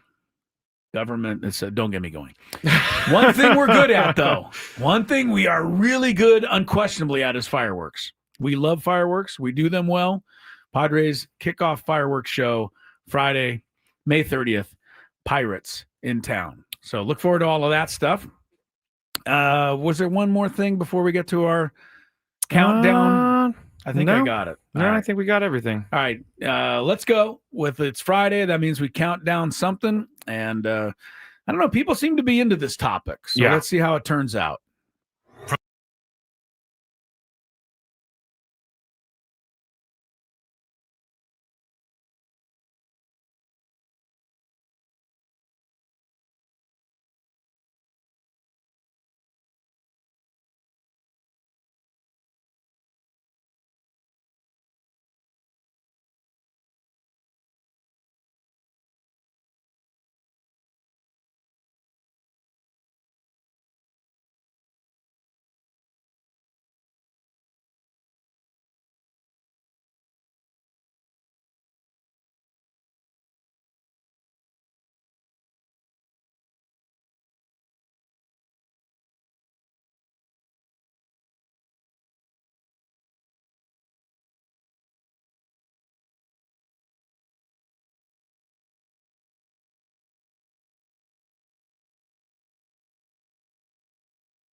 kind of happy, but The Family Man. This It came out in 2000. It was like a kind of a Christmassy type flick. Yep. He ends up, I think and it's kind of the same type deal. He does these type of movies where he goes back in time. Like, he ends up somehow reliving what it would have been like to go, because he's like, his movie starts off, he's super wealthy, he's successful, and he ends up kind of taking a different path at some other point. And so they're not as wealthy, but I think in that time he finds, love and all those things. It's a romance. It was a rom-com, as they like to call it. I'm in on rom-coms. Yeah. All right. My number 4 is one that I watched 100 times, maybe even more. Gone in 60 Seconds. It's amazing. It's great. Eleanor, he finally accomplishes the theft of Eleanor, but that whole movie is really, really, really fun to watch. Do you know that was a remake? Yes, I did. I've never seen the original one. I've never seen the original, but it was big for the action sequences for its time. Okay. When they came out with all the car chases and the original, people were really fired up by it. Yeah. But now it probably wouldn't hold up. The only thing I don't like about that movie is when he launches his car off of the back of the truck and then lands it. I'm like, come on. It can happen, man. Nicholas It Cage. can happen, man. It can happen. What do you got, Chris? I'll go with number 4 being The Rock. I'll hold it. I'm assuming this is probably on your countdown, so I don't want to say too much. It was a great, action movie, and he and Sean Connery and the whole thing there. And the interesting thing about The Rock, going back on it, the producer was a guy named Don Simpson. He and was it Bruckheimer? You know what I mean? Jerry Bruckheimer? Jerry Bruckheimer. He and Simpson were partners back in those days, but they put this movie together, but then Simpson died unexpectedly before this movie came out. Wow. So they, it was a big deal at the time, and they kind of, did this all, in his honor. Okay. And of course, Bruckheimer's gone on and on and on to greatness, but The Rock, number 4, is a good one. Number 3. Number 3 on my list, and that kind of went back and forth between 2 and 3, but I'm gonna put Face Off. Good. My man John Travolta, Nicolas Cage, who is the actual psychopath. Yeah. Goes to jail, somehow gets into a situation where they flip faces. Yes. Oh, because they're trying to get some dirt on him. That's what John Travolta's like the undercover cop. So they I don't know. Should I not tell people the movie? I mean, it came out in 1997. I think it's okay. If you haven't seen it by now, it's your fault. Yeah, exactly.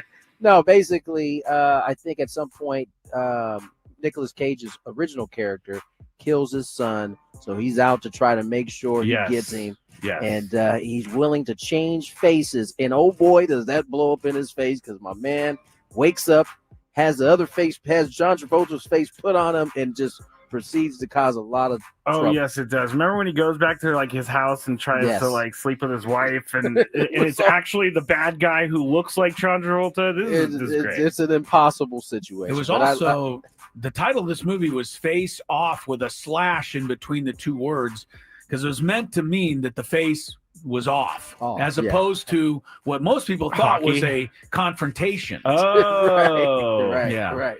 Well, I'll just go and continue. My number 3 is Face Off. I watched this last night, guys. I went home and I was like, I gotta watch Face Off. Really? Castor Troy is Nicolas Cage's character. It's just such a good movie. If you haven't seen it, watch it. It's fantastic. I'm looking at it right now. Did you guys know there's a trailer for Face Off 2? I just saw that, and I did not know that there is a Face Off 2. I had no idea. Him and John Travolta. In 2016. Wow. Oh, okay. Wait, no, that's 2025. It said. There's hasn't come out yet. It hasn't come out yet. That's crazy. Well, Nicolas Cage in Face Off. You're right. I'm looking at it right now. Yeah. Oh man, I'm gonna watch this. Well, you can watch that one tonight. Okay. All right. He reunited with another Beverly High actress in that movie, Gina Gershon. I'm dropping names. You really are. Number 3 for me is Raising Arizona. This is one you may not have heard of. Again, mid 80s when he was doing more romantic comedies, although this is a crime caper as well. It is directed by the Coen brothers. So think of Fargo. Before Fargo came out, all right, it is tremendously weird. It is presented just in a way that only the Coen brothers can do it, but it's one of the American Film Institute's top 100 comedy movies ever. So I would recommend looking it up one day. Raising Arizona. It's off the beaten path, 1987. I just now seeing here, Nicolas Cage is from Long Beach. Oh, see, look at that. See, Wow. yeah, we got ties to Nicholas all over the place here. Yeah. Number 2. Oh, that's me, huh? Yeah. Con Air. Con Air, number 2. This funny. I had a buddy, because I used to go to summers back in Long Beach. His dad worked for the city. And like back then, you worked for the city, you could get one of those cable boxes that had like all the pay channels on. Oh yeah, the black box. Yeah, black box, right? And so every time I went over to my buddy's house, Con Air was on. And I must have ignored it like the first 50, 60 times I was over there, but eventually I sat down and watched it, and I've been in love with that movie ever since. It's a really good one. Cyrus it's a the Virus. really, really, really good movie. It had to scare any bus driver who's ever transported criminals. For sure. Yes, I mean, that's For basically sure. what happens, right? They take over the plane. Yeah. The criminals do. Yeah. It's really good. And then they was it Steve Buscemi? He plays a really creepy character. He's good. He's always creepy. He's always. My number 2 is kind of a lame one, I guess some people may say, but National Treasure is one of my favorite movies. All right. I like it. Once I watched this movie, I then tried to find, I did the whole lemon thing on the piece of paper, trying to make invisible ink. I was like, I was going to become this like National Treasure type guy, and that lasted for It about was a poor man's 3 Da or 4 Vinci days. Code, was it not? Or would you say Da Vinci Code was a poor man's national I think treasure? they can't be compared because, I don't think they can be compared. All right, different, you say. Yes. Number 2 is another all-time classic that, again, I'm going way back. It's called Moonstruck. I talked about it a little yesterday. It's about an Italian family. Cher is the matriarch of the family. She's about to get married, but she falls in love with her fiance's brother, who is played by Nicolas Cage. It was an Academy Award winning and nominated movie back in the 1980s. So if you're looking for a good movie with Nicolas Cage in it, Moonstruck. Number 1. This was going to be gone in 60 seconds, but since Scraby took it and made it as 5 or 4, whatever it was. Yes. I'm a pivot to Snake Eyes. I love Snake Eyes. Yeah, Great movie. Takes place at a boxing match basically, and the fix is in, and it's in a bunch of different ways. Good movie. If you don't catch all of it, you'll be confused, so you got to pay attention. But it's a good movie. I love Snake Eyes. Yeah, it is a good movie. My number 1 is going to be The Rock. Yes. The Rock, because I grew up in the Bay Area. It was set in San Francisco, obviously, in Alcatraz. I was all about it. And one of my favorite scenes is when he's trying to take out the little beads, and Sean Connery is like trying to help him. And he just like is sitting there. He's like, I'm dealing with one of the most toxic substances known to man. So why don't you cut me some freaking slack? It's great. I've watched it. If I've watched, there aren't many actors that can scream with the same passion of a Nicolas Cage. That's true. Yeah, That's true. he's got it down. Love it. All right, number 1 for me. It's really interesting. Our lists are so different. You guys obviously go with the Nicolas Cage action hero. I go with a different. It shows kind of his Nicolas range. Cage, yes, and Leaving Las Vegas is to me his number 1 all-time movie. He did win the Academy Award for it. We talked a little bit about it yesterday, but he's actually a Hollywood screenwriter that loses everything: his family, his friends, his money. He gets his job. They give him a payoff though when he loses his job, so he takes all the money to Las Vegas with the intent of drinking himself to death. Yep. And that is it's a harsh movie. I should give one special mention before we go. He was a very, very, very minor part of Fast Times at Ridgemont High. So that was the greatest movie he ever actually appeared in. But that's not really a Nicolas Cage thing. You're stretching it a little bit, right? You'd be stretching to say he was in that movie. He was just a Kirk very Kenny minor. sent me a screenshot of him in the movie yesterday. in He's fast like times. a cook. Right. Yeah. You he's know what's just- funny is that Kirk probably also found that super interesting, which is why he knew exactly where to go find him and send you that pic. He probably did. Kirk is definitely that guy. Thank you, Kirk. Between Gunsmoke and Mr. Ed, he's watching For Fast sure. Times at Ridgemont For High. sure. You should love Fast Times at Ridgemont High. I've actually never seen it. Oh my goodness! I will watch it soon. Come I know. on. I have no qualms about It's an watching. all-timer, honestly. All right, we got Chris versus the fans coming up next. So take your shot at trivia and a trip to Las Vegas. You won't even have to leave Las Vegas. Oh, hey-oh.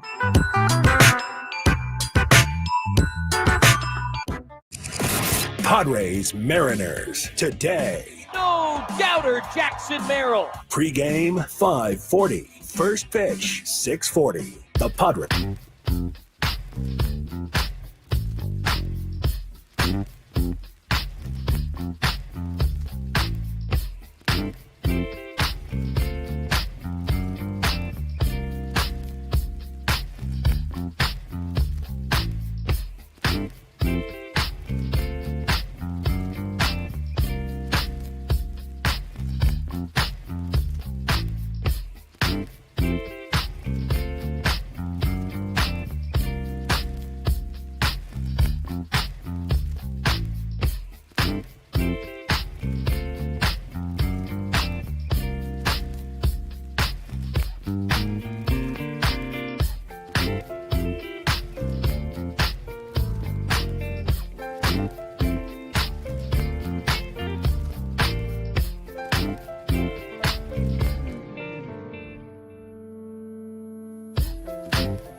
Scotty Scheffler dropping in the par putt on 18, wrapping up his day at the PGA Championships in Charlotte, North Carolina, Quail Hollow.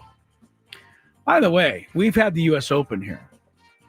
PGA Championship has never come to San Diego. There is a reason for that. When it is? Not good enough weather? What's the problem? No. It's that PGA Championship courses, they want let me find out the real thing, but I know there's a difference. Okay. Jonathan Vegas is your leader after 2 rounds at 8 under. Matthew Fitzpatrick, the previously mentioned Siwoo Kim, who had a hole-in-one today, are tied for second, 6 under.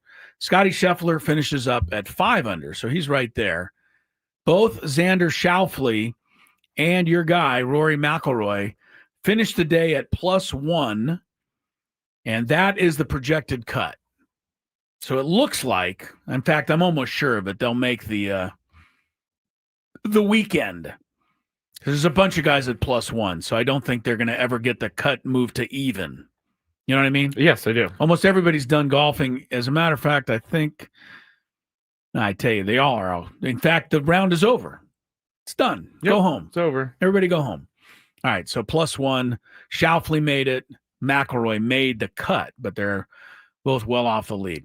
Padres and Mariners tonight, game 1 of the Vetter Cup. Yes, this is, I believe, officially the first year that there's actually a cup being played for. Yes, there is. Eddie Vedder designed it, and it'll be handed out, I guess, at the end of the second series between the two teams. You got the 3 this weekend, then they have 3 later in the year at Seattle.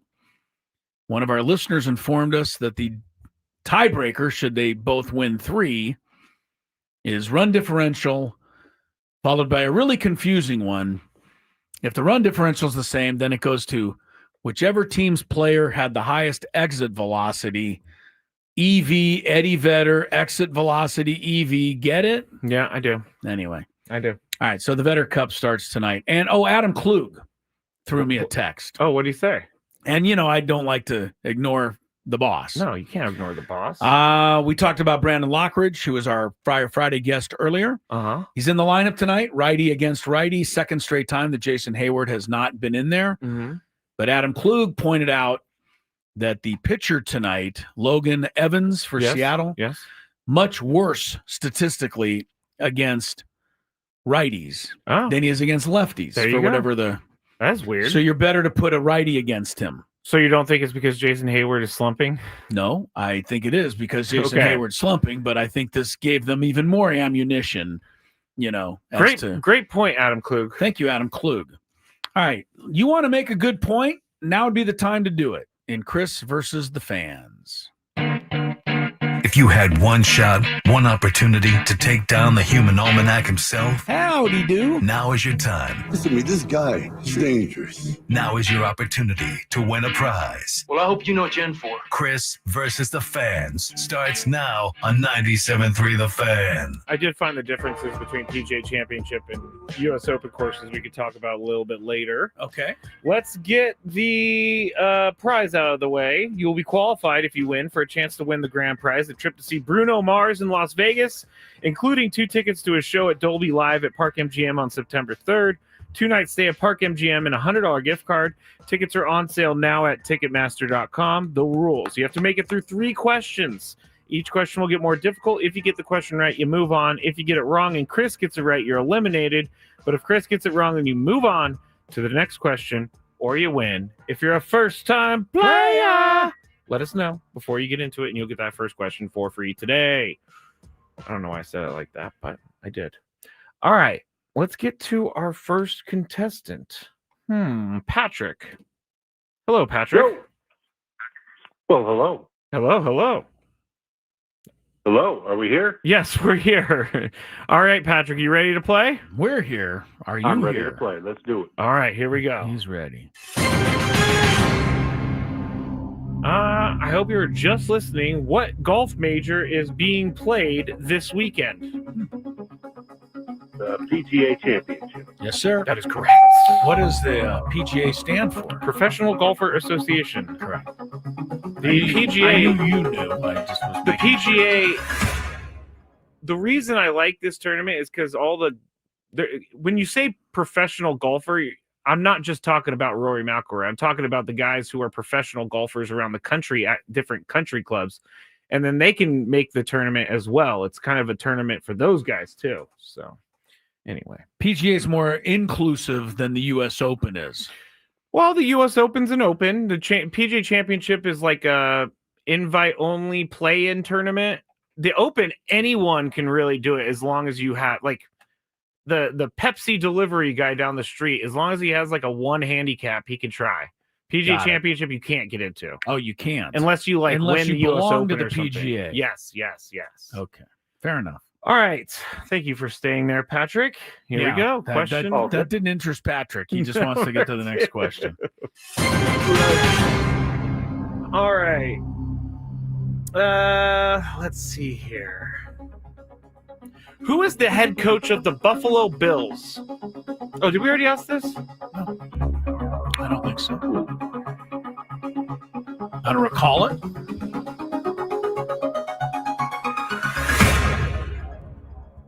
Not hearing a response. You can pass if you want. Well, I thought you. Yeah, I. Let's pass. I'm gonna have you pass because we ran out of time. So pass, Chris. Sean McDermott, I believe.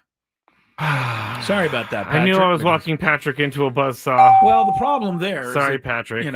I see nightmares of Sean McDermott. That is true. And the Bills You when are I a close dolphin. my eyes. You are a because dolphin. yes, I don't think we've beaten Sean McDermott more than once in his career. And that All was right. probably a lucky break. Something happened.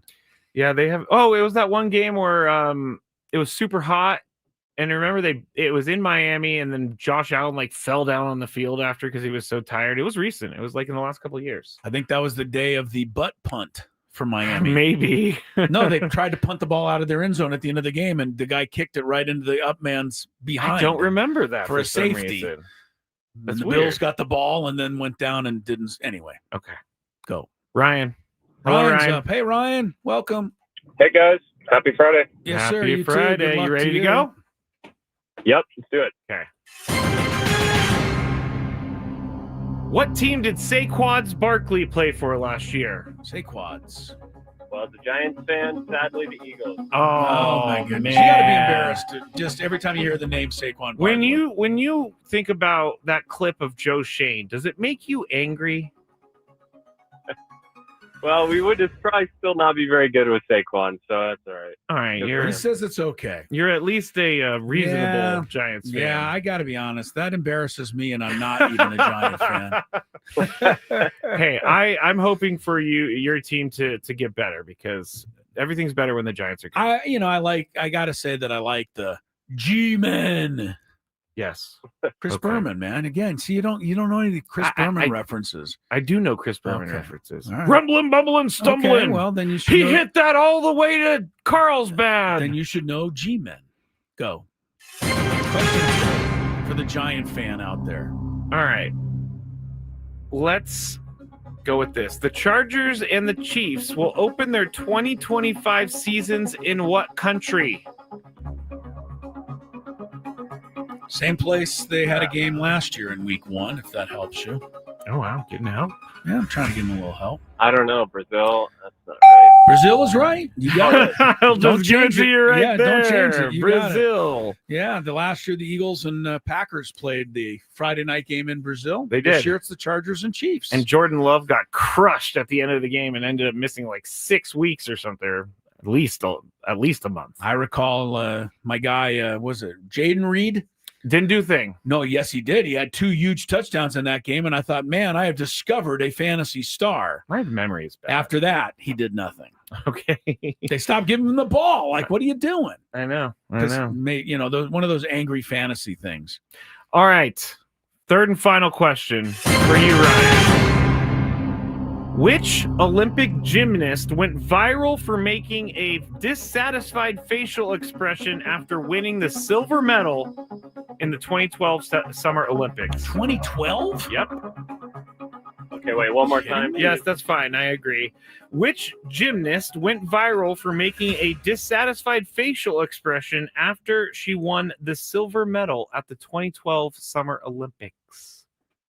The hell? I remember this. You I remember the this memes happening. I remember everything. Oh, about it was a meme. There's a ton of things that came out of this. And what this? Okay, it's a young lady, or you're not even telling No, us? no, It no. could I'll be tell you, it's a female gymnast. female gymnast, and she did something that say- we should remember.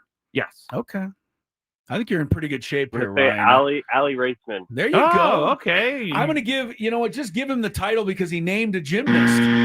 Right? You That got was anything, good. Chris? No, I 2012 Nadia Comaneci. I I don't remember this. All right, Ryan. You are the Ryan, winner. you've got Stay it. right there. Hang on. It was who was this? Michaela Maroney. Who is that? Yeah, Never heard of her. So she Honestly, never heard of her. She was like one of the better gymnasts that year, and she got silver when she should have won gold. And they went to her on the camera, and her face just said it all. It was like, Okay. really? I'm gonna get silver. Well, wait a here? minute now. She thought she should have won gold. Did everybody agree with her? I mean, Yeah. I think a lot of people agree. well, I with bet her. you the girl who won gold didn't agree with her. Well, that's probably true. I would think that. I'm but calling up Michaela Maroney. it's not impressed, is what it's called.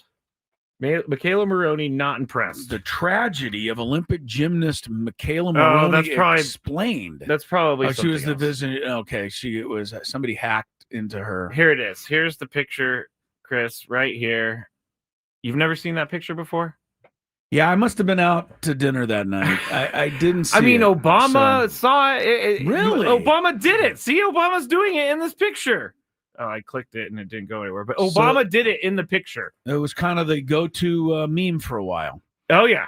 All It right, was well, the good not for you. impressed meme. Good for you, Ryan, because I never heard of it. So there you have it. Wow. All right. Ryan is a winner, and he'll have a chance to go to Las Vegas if Scraby remembers to pick him up. I will. During the break, which I we now will. take on Gwynn and Chris.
9 is the time. Chris Hello, Tony Gwynn Jr.'s down at Petco.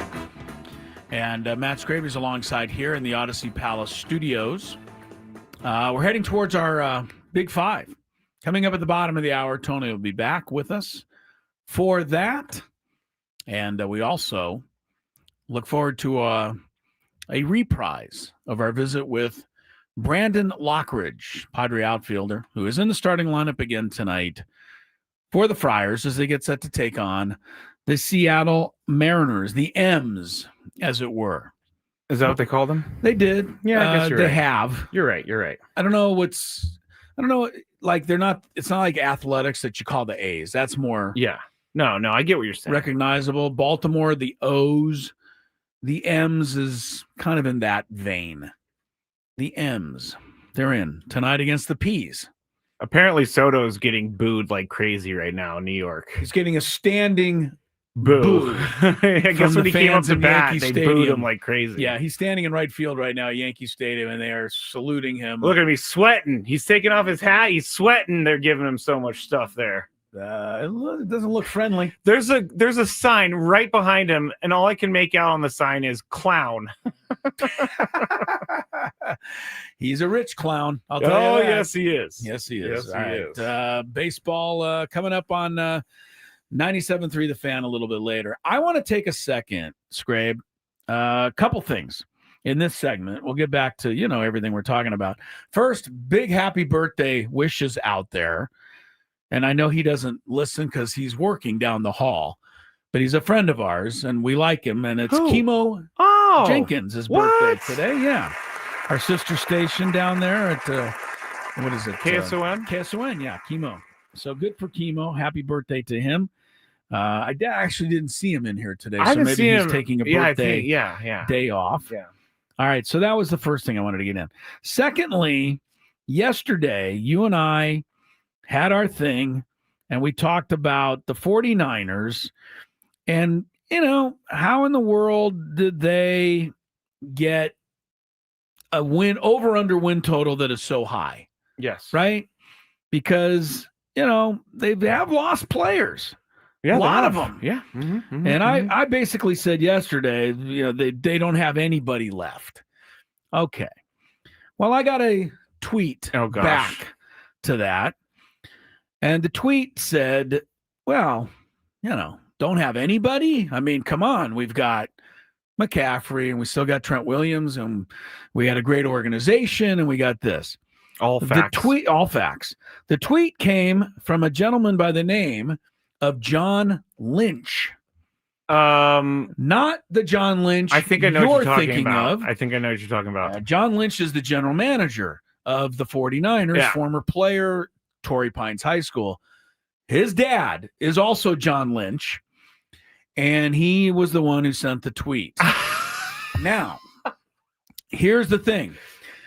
John Lynch, his dad, who they called Big John back in the days, as opposed to Little John.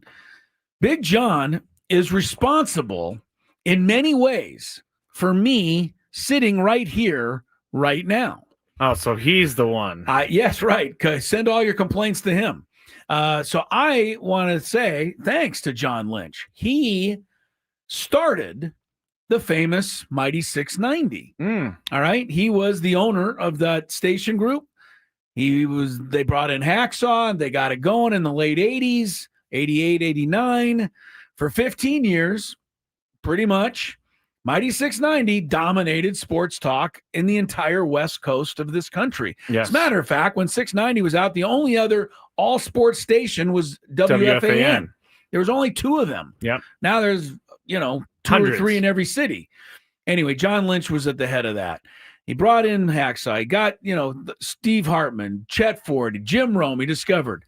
So this man really, really successful. Yeah. And, really responsible for a lot of what all of you out there are, listening to today. And, he was, nice enough to let me do the weekends and fill in and do that. So anyway, John Lynch, Big John, howdy out there. Thanks for listening. I don't hate the 49ers. I just hate. Oh, yeah. Okay. Hang on. I just hate the fact that Scraby likes them. Just want you to know that. All right? He does hate the 49ers. Yeah, I kind of do, but he does. It has nothing to do with the Lynch name. It has everything to do with you over there. I can understand that, but right? I like when that Big John is defending his son's team. Oh, absolutely. And Big John used to get a little perturbed when I would go on the radio and say that the Tampa Bay Buccaneers are never going to win the big one. And I don't know if nobody remembers this, but before John Lynch and the Buccaneers won their first Super Bowl, which was here. Yep, 2003. In 2002. The game was in 2003. Oh, okay. Yeah. They missed a bunch of opportunities. Like every year they would kind of find a way to lose the one game, et cetera. And it looked like the Bucs were just never going to quite get over the hump. Big John always stuck up for John, as he should have. Didn't like when I said the Bucs would never get over the hump. Oh yeah, and as it turned out, the Bucs did get over the hump. They did. So there you have it. That is a good story. I mean, You're right about the sports radio history, because I remember there's an ESPN 30 for 30 on. Yes, there is WFAN. I can't remember what. No, it's all about WFAN. Unfortunately, there's very little about 690 in there. Yeah, it was more about Mike Francesa Yes, and it was. Mike and the Mad Dog, but I think that's what it was actually called, Mike and the Mad Dog. I think you're right. Yeah. But I remember talking, because I used to work with Steve Hartman, and we were talking about the history of sports radio, and I mean, you're right. 690 was one of the stations that started the whole thing. Yeah, the availability of sports radio on radio. It boggles my mind to think that no one before that thought, hey, people want to talk about sports all day.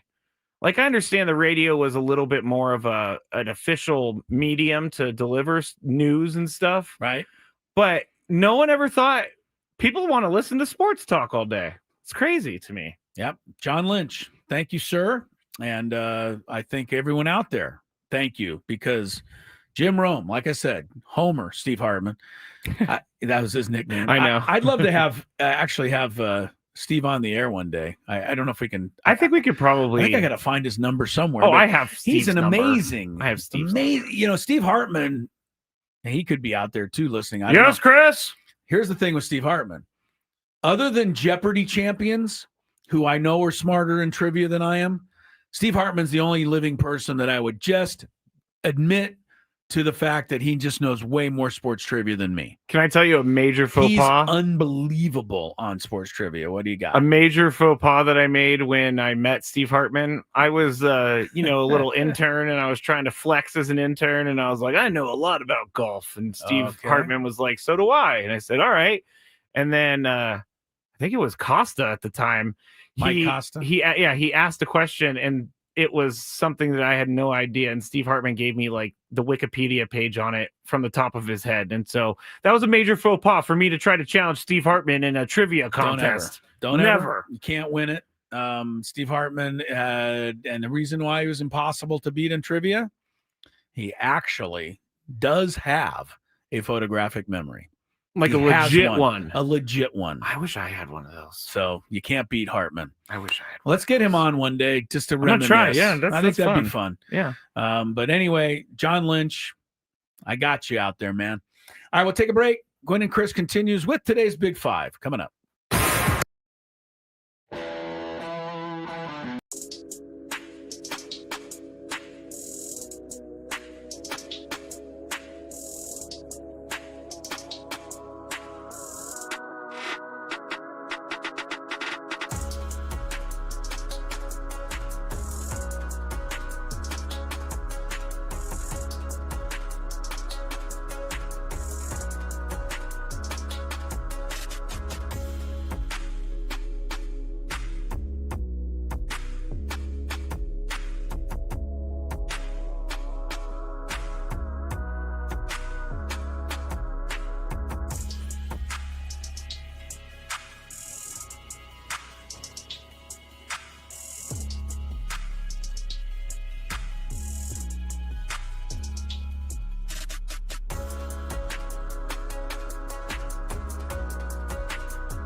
Sports Station 97.3 The Fan. Scravy's alongside here in the Odyssey Paddle Studios. Tony Gwynn Jr. is out there at Petco Park, and he will have the ball game with Jesse at 6:40 tonight. One baseball note of note: Philadelphia Phillies have placed struggling, and I mean struggling, right-hander Aaron Nola to the injured list. I don't know if he's really hurt. I mean, ankle is what they're saying. 15-day injured list, but Aaron Nola cannot get anyone out this year. It's crazy. Yeah, he's been a He's mystery. 31 years old. He's not over the hill, you wouldn't think. No. Gave up 9 runs the other day. He's got an ERA of like 6 for the year. He's 1-7. He's been one of the aces for many years. But DFA. Yeah, that's it. And then if they do, then the Padre fan, man, let's pick him up. Let's pick him up. And then he comes and then he still stinks, and you're like, oh, why DFA him? What did we do that for? What did we do that for? Love you, fans. Love you. Do? Yes, we do. I love most fans. It's the fans that tell me I'm an idiot. Where would we be without them? Oh, Scrape. No, I know. We'd be talking Trust to each me. other in your garage somewhere. Yes, and that would be boring for everyone involved because Lucky does not want to listen to us two talk for 4 hours. All right, let's go to today. Speaking of talk, we got Tony, so let's do a big 5. And there's some fun stuff in here. From the 8-5.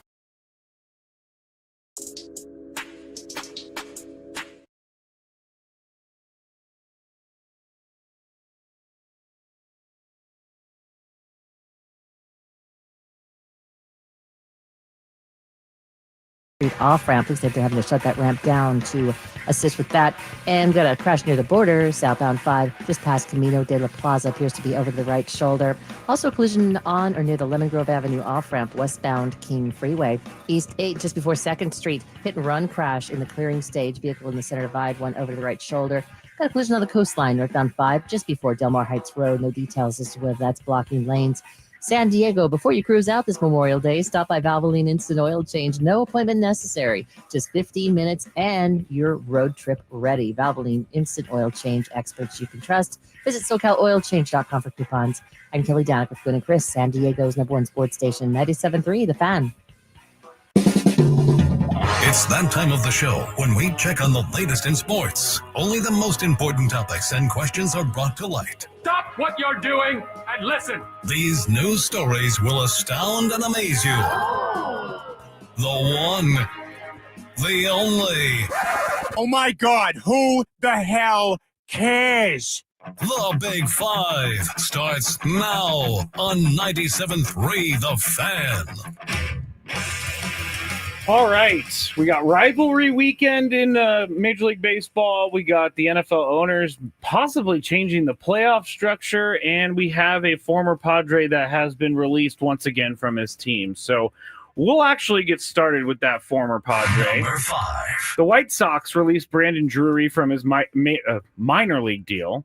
According to MILB.com, he has been on the injured list since May 8th. Drury hasn't played in a game for AAA Charlotte since April 26th, and their manager Sergio Santos told the media that Drury had injured his wrist on a hit-by-pitch. At the time, Santos said that Drury was able to field without issue but experienced soreness when he was taking swings.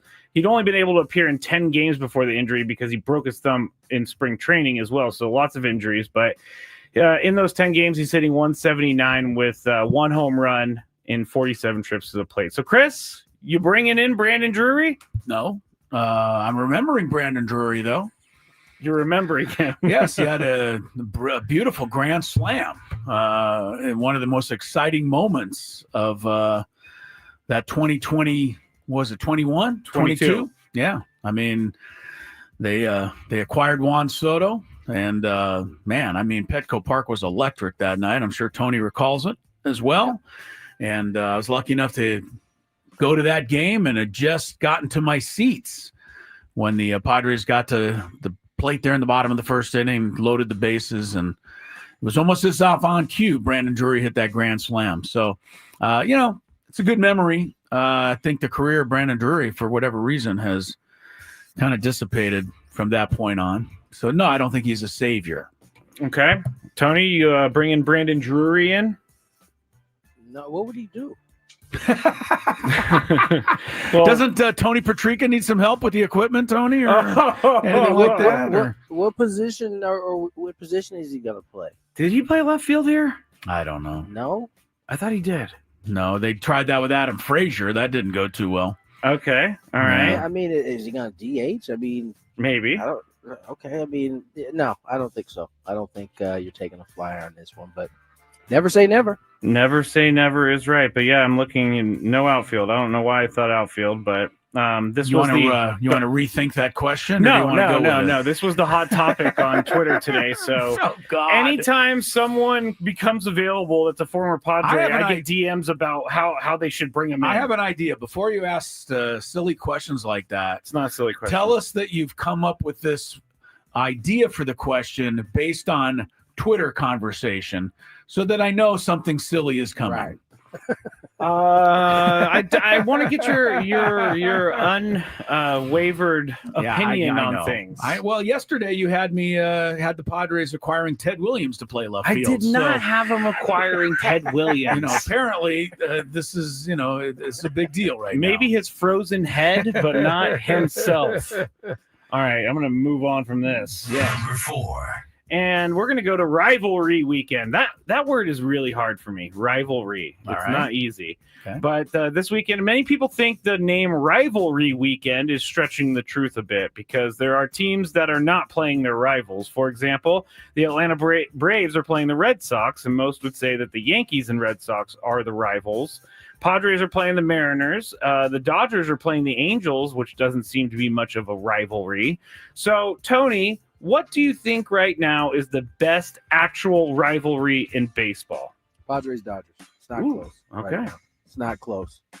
It's not close at all. Can you think of another one? There isn't another one. I mean, everybody. Only one you think of is like old Yankee Red Sox. Yeah, joints if you back ask in the this day. question anywhere but Yeah. here, I still think people would say Yankees Red Sox because that is what ESPN and Major League Baseball has forced upon us for the last 20 years. Well, I don't necessarily think that's true because ESPN is one of the articles that came out that had that as the best rivalry in baseball right now. Good. Just right now. I mean, I think that's if we're being honest, it's not close. There isn't a better rivalry right now. Nothing.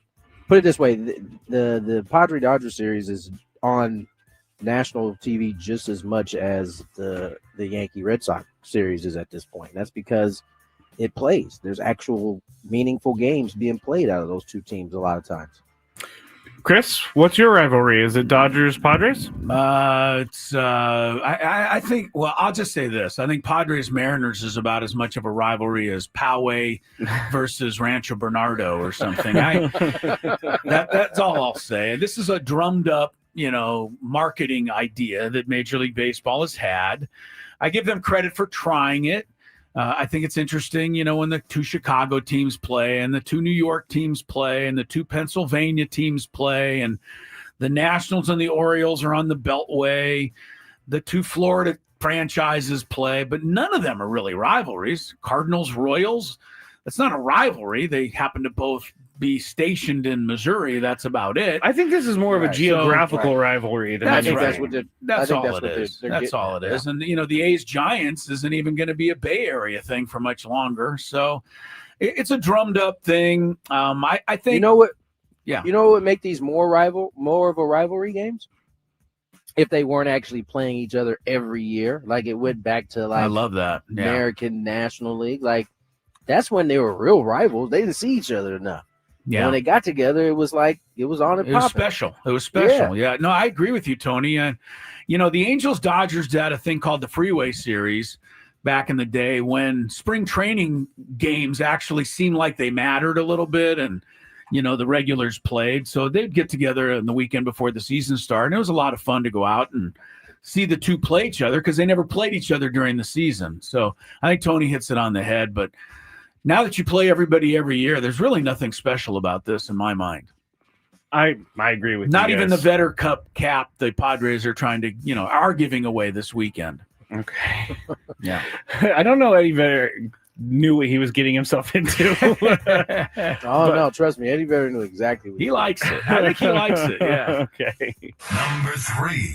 Now, the NFL owners are going to vote on a potential change to the NFL playoff structure. The Detroit Lions actually proposed this, so we can thank them if this happens. But essentially what it will do is seed teams based on record. No longer would the 4 division winners get the top 4 spots. They will be ranked on record. So, for example, in the NFC last year, this is actually how it went down. Lions were first, and then Eagles, Bucks, Rams, Vikings, Commanders, and Packers. Yeah. Now, the new proposal would have made those teams Lions, Eagles, Vikings, Commanders, Packers, Bucks, and then Rams at the end because they had the worst record. Okay. So they're trying to just reward the teams that have lots of wins. I know what they're trying to do. Yes. Okay. Thanks, Chris. You're welcome. Are you upset by this? I'm just going to ask you. You sound like you're upset by this. I'm totally upset by it. Honestly, do you like it? No, I hate it. And I hope we've talked about this in every sport a million different times, a million different ways. If you're going to have divisions, then the winning of the division needs to be worth something. Right. Otherwise, put all 15 teams or 16 in one division or in the NFC and just rank them throughout the year 1 through 16. Then you can take your top 7 records. But this happens because last year, I think, and the Lions are bringing up, which is nice, they were the top seed. I was going to say, why do they care? Yeah, I don't know why they care, but the reason this is happening because the Vikings had the 3rd best record, but they were behind the Lions in their own division. So some people feel like they deserved a higher seed. But they didn't. Win your division. It's that easy. You know before the season what the rules are. Win your division, and you will get a home game in the playoffs. That is worth fighting for. If you change this, then it all is just it means nothing. Yeah. So that's and we've done this in the NBA, and the NBA now, they still have divisions in the NBA, but nobody knows it because it doesn't matter if you win your division. You're only ranked for the playoffs by your conference record. So I hope the NFL does not overreact. Tony, what do you think about this? Yeah, I hope they don't either. I despise. I hate that the NFL has this thing where these teams can just propose things, barter proposals, and it's just so annoying. Like, the rules are the rules. This is what it is. Win your division, which you should try to do every year anyway. Yeah, and you get a home game. It's that simple. Sometimes that might mean going 8-9. Yeah. Some years you might have. I mean, the Vikings probably have won a few divisions over the years with a 9-7 record. It just worked out well. Yeah, Last year it didn't work out. That's okay. Well, I think Chris is right. Don't overreact to this, please. Lions are making a big hullabaloo for getting ousted in the second round. They need to strip this idea of having these teams be able to ban different things. I can't stand it. Especially this rule, it's one thing to try to ban a play that may be deemed unsafe. Yeah. But now we're just changing the rules of the whole entire thing for what? So Minnesota can feel better? Another reason I hate the Lions. They should be happy that there even is such a thing as best record getting home field advantage. Again, you don't like when I do this. But for example, the year that the Miami Dolphins had the only undefeated season ever, they played the AFC Championship game on the road because it was just the way it was set up that year. They obviously had a better record. It didn't matter. So, look, they've made some strides, but this is not a stride to make. Okay. All right.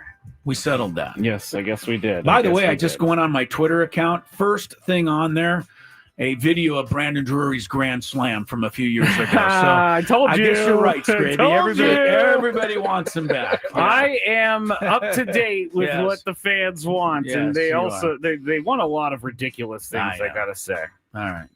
Number 2. All right, so Chris, something that we talked about the other day is getting more and more news, and that would be the National Women's Soccer League and what happened with the medical emergency on the field the other day. Yeah. But they did come out and say that they would abandon future games when players have life-threatening emergencies, and they acknowledged today that the game should have ended after Angel City's Savvy King collapsed on the field during a match on May 9th. Now, I guess medical attention lasted around 10 minutes, and then they completed the game. And King subsequently underwent surgery for a heart abnormality discovered after her collapse. The NWSL Players Association said this week that the game should not have continued, and the union called for future games to be abandoned because of medical emergencies. So NWSL matched them, said, okay, we'll do that. Tony, do you think, this is a very Matt Scraby question, do you think the NWSL is actually taking this seriously, or are they responding to complaints? I think the answer is both. I mean, both things can be true, I guess. They could be responding to some anger for not stopping the game. I think all of the other major sports would have done the same. They would have stopped the game. We've seen it happen. Saw it happen in the NFL. We've seen it happen in MLB. We've seen it happen in NBA. And so I think they can be reactive to what people are feeling, but also take the matter seriously. I don't necessarily think that they have to be choosing one or the other. Okay. Yeah, that's probably true. Chris, what do you think? Yeah, I mean, obviously, I don't know that any league necessarily before something like this happens has a set in stone rule, right? You know, if something happens, we're going to stop the game. Everything is on a case-by-case basis. And obviously the case of DeMar Hamlin, it was a no-brainer, right? They stopped that Monday Night Football game, etc. There's been other instances, as Tony mentioned. I think the NWSL has been they're serious about this, and I think it's good that they're listening to their Players Association. I don't necessarily know that anybody that was there that night made the wrong call per se, but it looked like it was something that probably should have been, they probably should have stopped it at the time. I mean, if you looked at, I told you the other day, the pictures, you had like 100 people out on the field, arm in arm, looking down at, this injured player in basically in prayer that she was going to be okay. So, I mean, under those circumstances, the prudent thing would have been to stop it. So good on the NWSL for saying, hey, we messed up. We didn't do it right. We're going to make sure that we, relay to everybody involved that if this kind of thing does happen again, we're going to do the right thing. So good for them. All right. I mean, lesson learned and something, came good of it, which is, the way it should be. All right. Number one. Now for a fun one, because last night the Dodgers blew out the A's. That's not the fun part. They won 19-2, but we had a pretty cool moment for one position player that ended up pitching for the A's. Johnny Pareda is a catcher normally, but since his team was down, he got the pitch, and he faced one of the most feared hitters in probably the last 5 or 10 years, Shohei Ohtani. And credit goes to Pareda because he struck out Ohtani with an 89-mile-an-hour heater way above the strike zone. Ohtani went up for that one. And after Pareda did that, he threw the ball over to the dugout to keep it. And everybody thought that was kind of interesting that he kept that. Of course, people say this is soft. So I'm not the one who is saying it's soft. Chris, would you keep a ball if you struck out Ohtani as a position player? I'm almost sure in an inter-squad game one time, I threw a changeup that Tony's dad dribbled out in front of the mound, and I think I hopped on it and was able to get him out. I wish I would have saved that baseball today, right? I mean, sure. I think this is fine. Right? What is the problem people have? That people have a problem with everything, and I'm getting sick of it. I don't get it, By the way, I want to add that Tony's dad, homered and tripled and doubled his other at bats. I want to make sure that's clear to everybody. Okay. I looked it up. His career was he smashed me 9 for 10 against you. Yeah, he smashed me. But no, I just, this was an interesting moment in a blowout game. Yeah. So it had no bearing on anything other than this. It's a nice little memento to have. I mean, you did strike out Ohtani. That's a pretty big deal. It's kind of the Babe Ruth of our era. Sure. And he's not even a pitcher. So, yeah, good on him. Tony, would you keep a ball if you struck out Ohtani? I don't know if I would, but I don't see anything wrong with it. I thought, what I thought was funny, or what I noticed, was Ohtani was not smiling when he went back. Oh, I bet no, he was mad. He seemed like he was mad. A little irritated. He got it blown by him because my man was up there throwing up softballs, and then all of a sudden he gasses up at 89. I like it. He is a catcher. He should have a good arm. Otani should have been ready. I thought it was funny, and I thought Otani didn't think it was funny. Yeah, no, he definitely did. That's actually one of my new favorite things is when a position player strikes out a hitter, because the hitter is always so angry that they just struck out to a position player. Well, the hitter can't win in that situation, right? If they hit a home run, that's what they're supposed to do. Exactly. And then if they hit a home run, you say, well, it's just off a position player. Yeah. So anyway, that's it for the Big Five. Good stuff, guys. When we get back, we're going to preview the Vetter Cup. Padres Mariners next on 97. We just said how silly the whole thing is. Vetter Cup.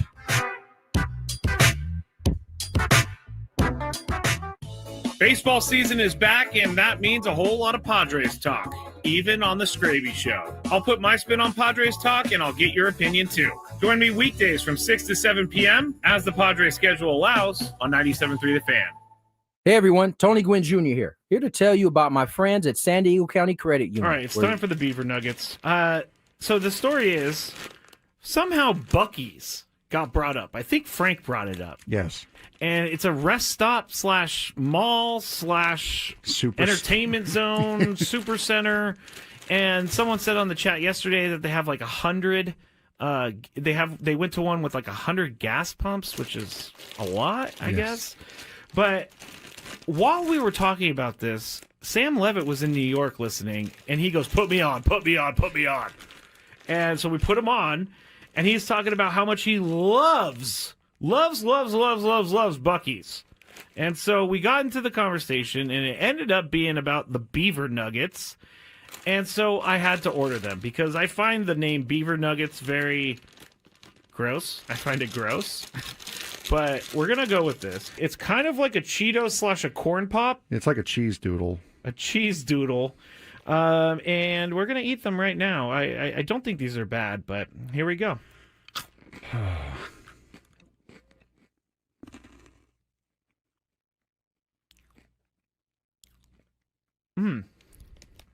I like it. It tastes like a corn pop.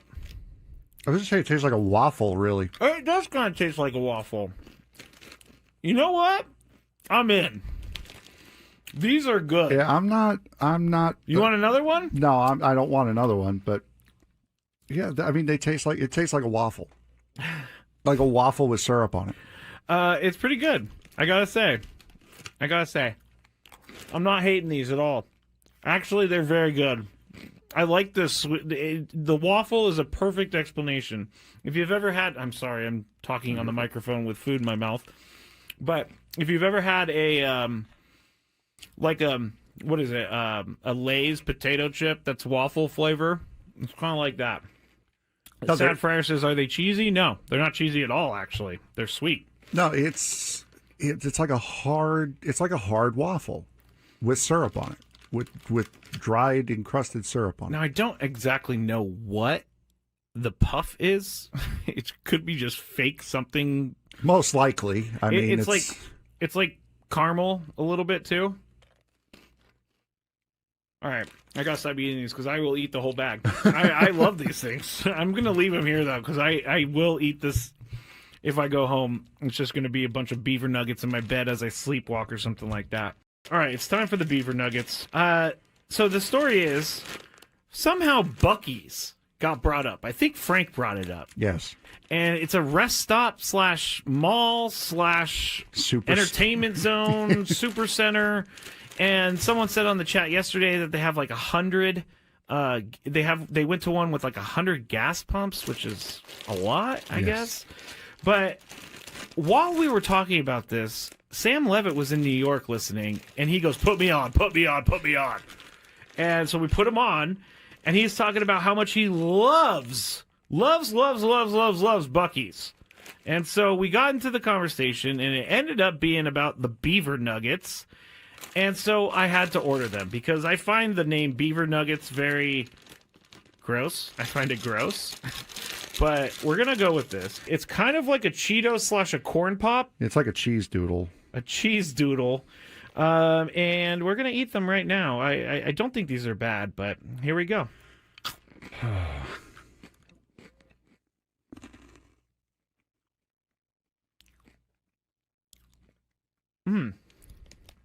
I like it. It tastes like a corn pop.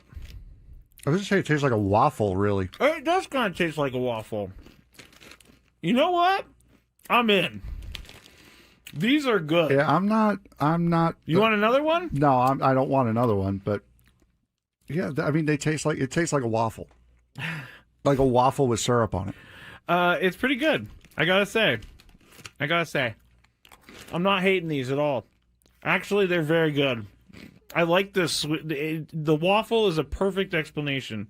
If you've ever had, I'm sorry, I'm talking on the microphone with food in my mouth, but if you've ever had a what is it? A Lay's potato chip that's waffle flavor. It's kind of like that. Sad Fryer says, "Are they cheesy?" No, they're not cheesy at all. Actually, they're sweet. No, it's like a hard waffle with syrup on it, with dried encrusted syrup on it. Now I don't exactly know what the puff is. It could be just fake something. Most likely. I mean, it's like caramel a little bit too. All right, I gotta stop eating these because I will eat the whole bag. I love these things. I'm gonna leave them here though because I will eat this if I go home. It's just gonna be a bunch of beaver nuggets in my bed as I sleepwalk or something like that. All right, it's time for the beaver nuggets.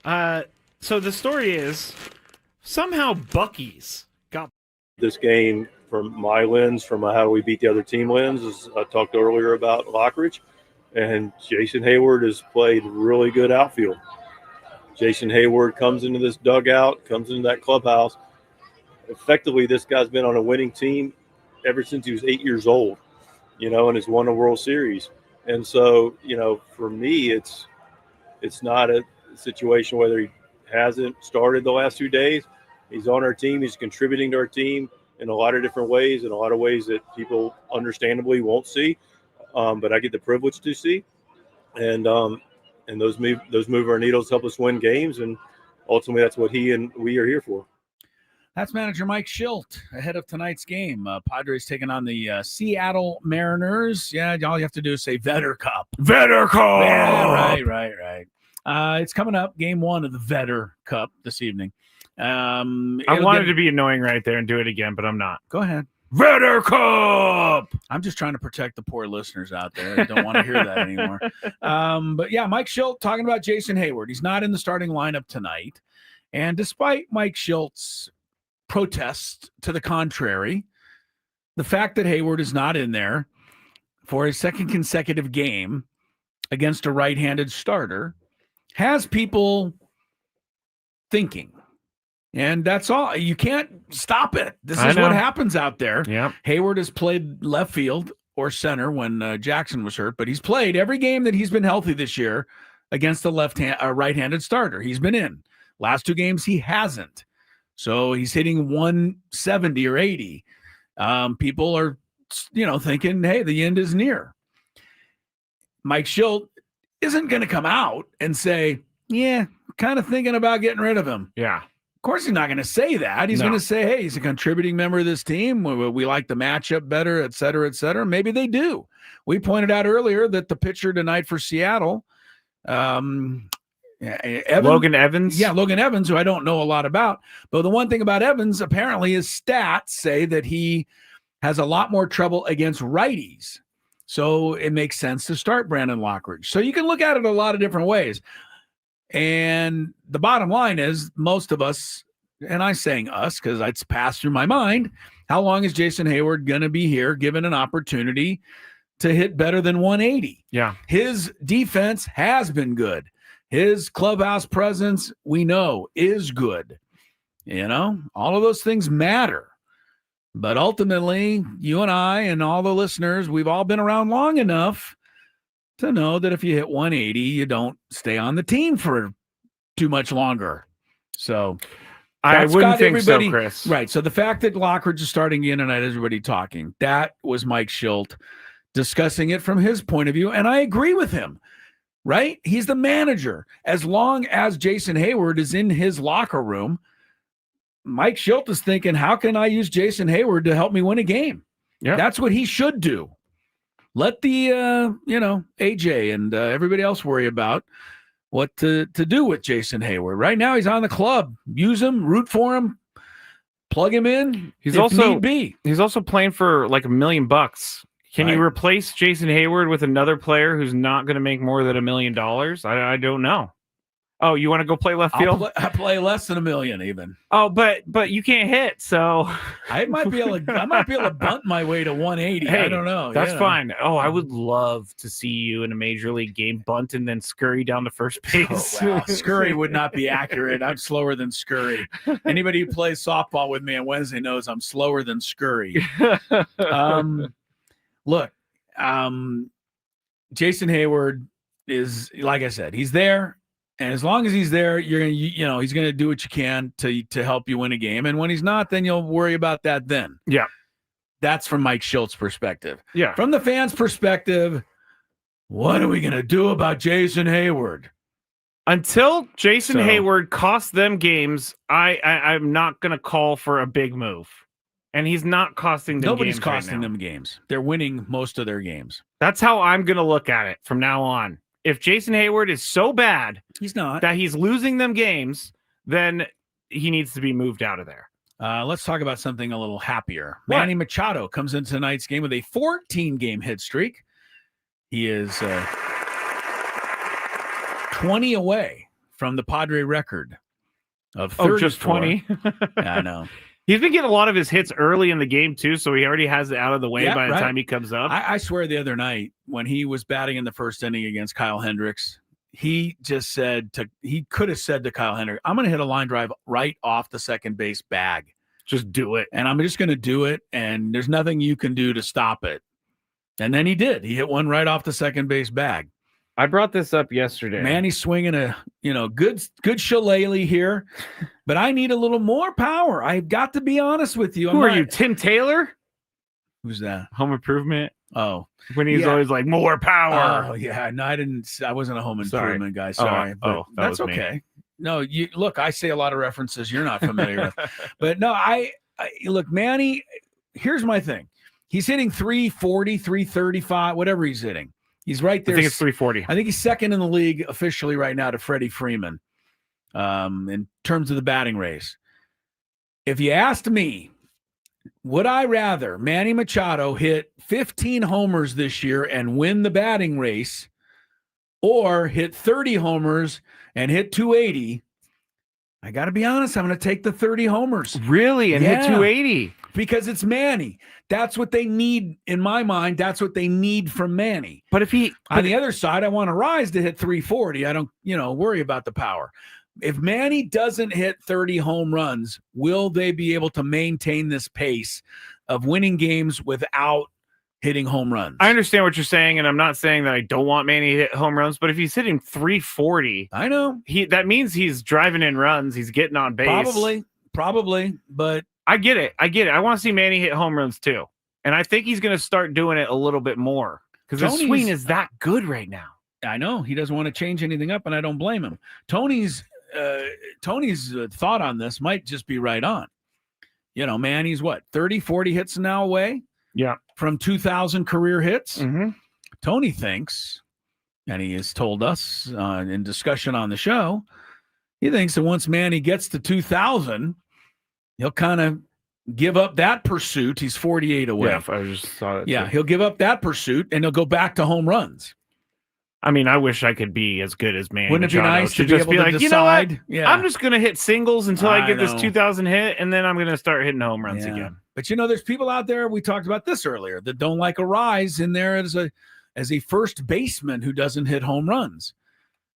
That is even more reason why Manny has to hit them. Correct. Because that's what the team is designed for. Corner guys are power guys. Yeah. That's how it works 90% of the time. Not every time, but almost most champion teams have power at the corners, power at the corner outfields.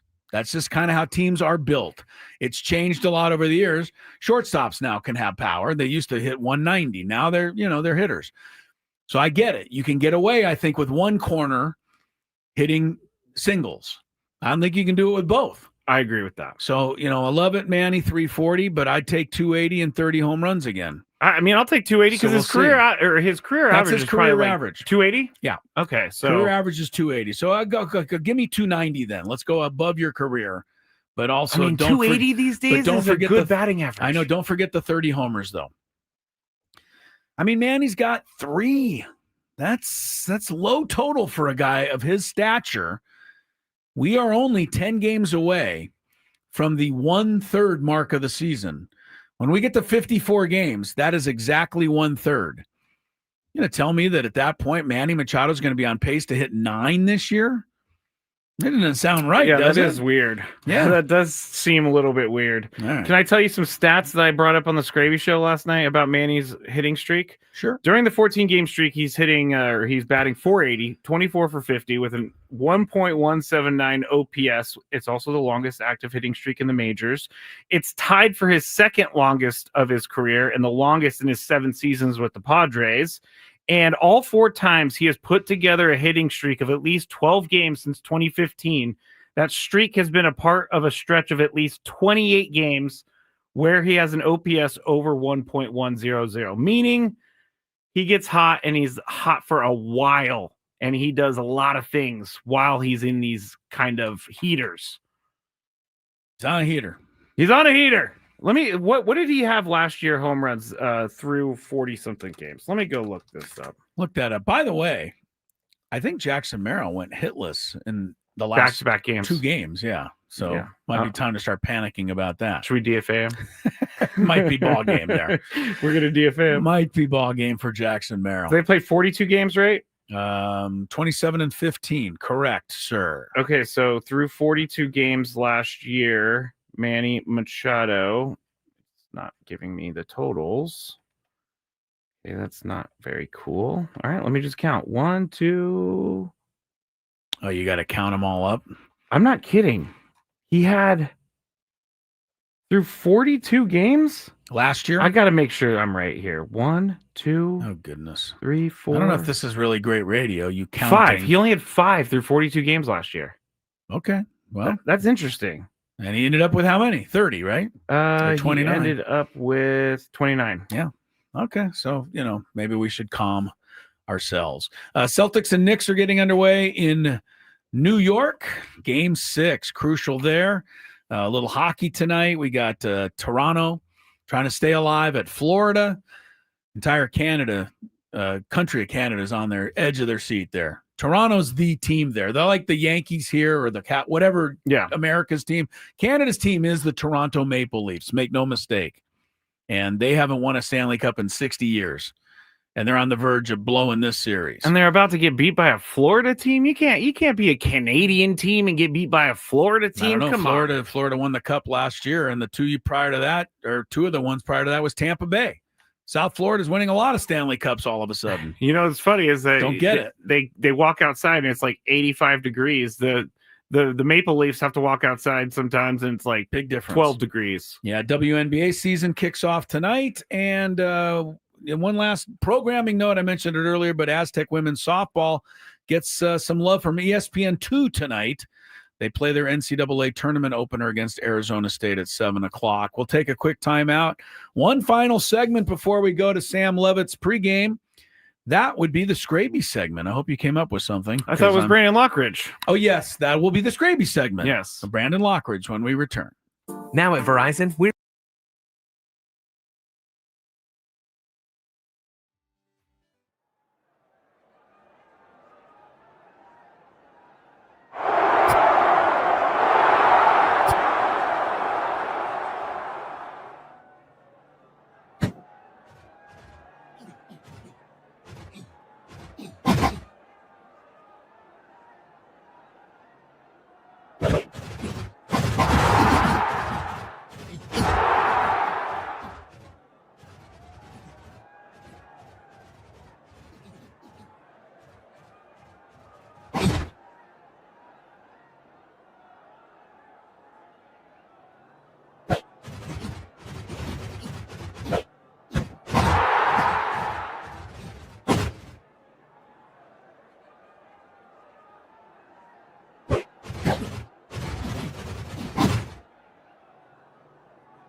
Pool experts trusted by thousands of San Diegans since 2006. Padres looking great this season, but is your pool?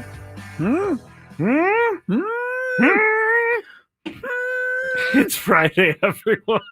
Call GL Pools and mention radio. You get a free month of pool service. Brandon Lockridge. How's he done so far this season? Well, 235. It's the batting average. 12 hits, 4 doubles, 4 RBIs, including 2 big ones the other night that helped polish off the halos. 6 stolen bases without being caught once. Excellent work in both left and center field defensively. I would say excellent. Would you not? I would say excellent, yes. I think he's taken away a home run or 2. He's there. He's his arm's good. He threw out I can't remember who it was there a couple weeks ago. I know what you're talking about. I don't remember who it was either. Yeah, but I was impressed with that arm. Didn't know, wasn't sure on the arm. Anyway, I think they got a steal. Like, I think he's going to keep getting better. He's showing us that he's still getting better, and it's really early on. They got him. It is a steal. I mean, if he never plays again, it's a steal. They traded away. What's this guy's name? Aniel de los Santos and Thomas Baldoni Jr. All right. I'm worried about Thomas Baldoni Jr. He could become something one day, but old Aniel's career is kind of hit a mark. Yeah. So, Lockridge has been great. He's 27 years old and 28 years old now, from Pensacola, Florida. Scraby, you ever been there? What city is that near? Pensacola, Florida. It's actually really near the state of Alabama. It's on the panhandle, right at the tip I of definitely Florida. have not. No. Yeah, it's not close to any of the cities in Florida. I always think about guys that played in Florida or any of those hot places, and think about them playing baseball during the summer in Miami. I think Pensacola might be not. Pensacola's right on the Gulf, right where. Yeah, so there might be a little breeze there, but not much. I've been there once, but it was winter time. He went to Troy University in Troy, Alabama. Brandon Lockridge did. Today, he was a guest of mine and Tony's on our Friar Friday interview. Friar Friday interview, and it is time to visit with Padres outfielder Brandon Lockridge. Happy to have him as our Padre guest today, and I think the timing's pretty good, guys. Brandon, I mean, that hit the other night kind of sealed the victory over the Angels in the 8th inning there, and I know every player wants to contribute. That had to feel pretty good standing on first base after driving in those 2. Yes, it absolutely did. It's always a great night when you can contribute to this team and, help a win, so it was awesome. Lock, I got to ask you, man, your first season really playing this role at the big league level, and you seemingly have adjusted very, very well. Getting some of that consistent playing time in there, I'm sure, helped before you went down with the injury. But how have you felt like you've adjusted to this role and getting yourself ready each and every time you may need to get into the game? Yeah, it's definitely, I guess it's just a bit of comfortability that just comes with the experience, Last year, getting a little taste towards the end of the season and, games that were obviously extremely meaningful. I feel like that really helped me adjust to, the start of this season. Just kind of being around the guys and seeing how everybody went about their business. We had a very professional team that, just did things the right way last year. And it's really helped guide me in, how to prepare each day, kind of the mindset to come into each day. And, the level of comfortability I have, grown into this year has really helped me. So. Yeah, Brandon Lockridge has been a big part of, this Padres start to this season, and I have a feeling you're going to be a bigger and bigger part. Brandon, I have just an interesting thought, and I don't know if I'm right, so if not, just tell me.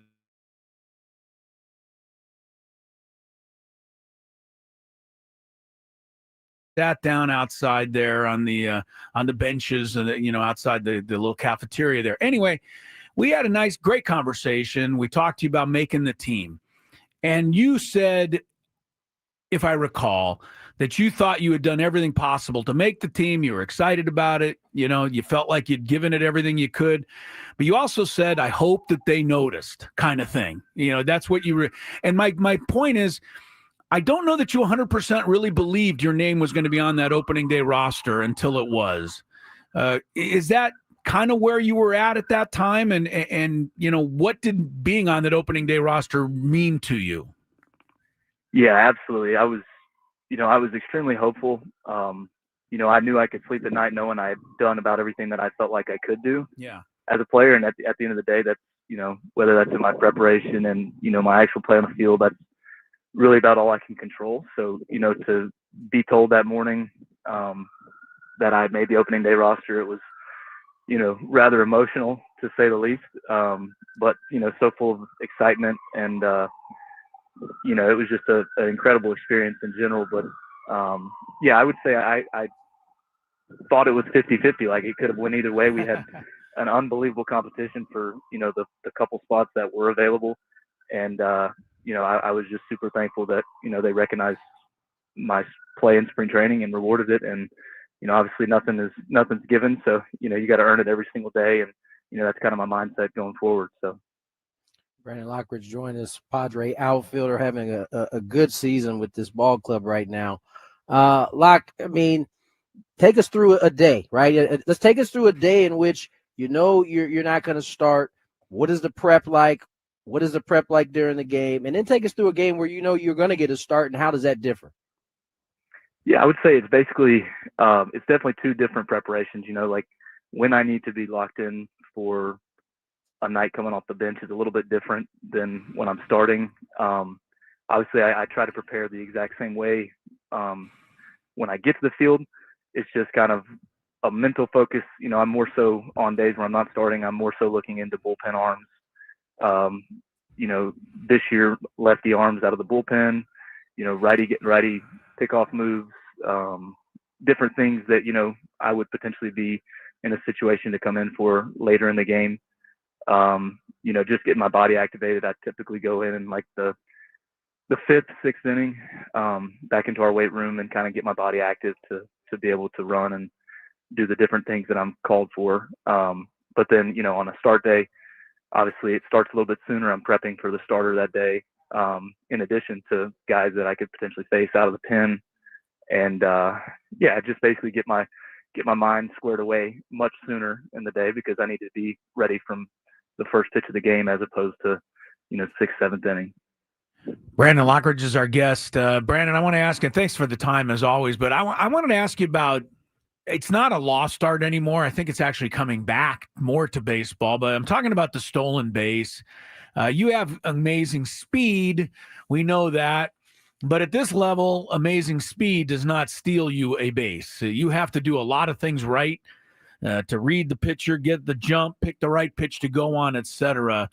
What kinds of things do you like to key in on when you're on first base and you know it is a steal situation? Does every pitcher something different, or do you look for the back foot to go up or down on a right-handed pitcher, lefty? How do you read those things? Yeah, it definitely depends on the pitcher. You know, we have a great support staff that, you know, picks up tips and tells on certain pitchers.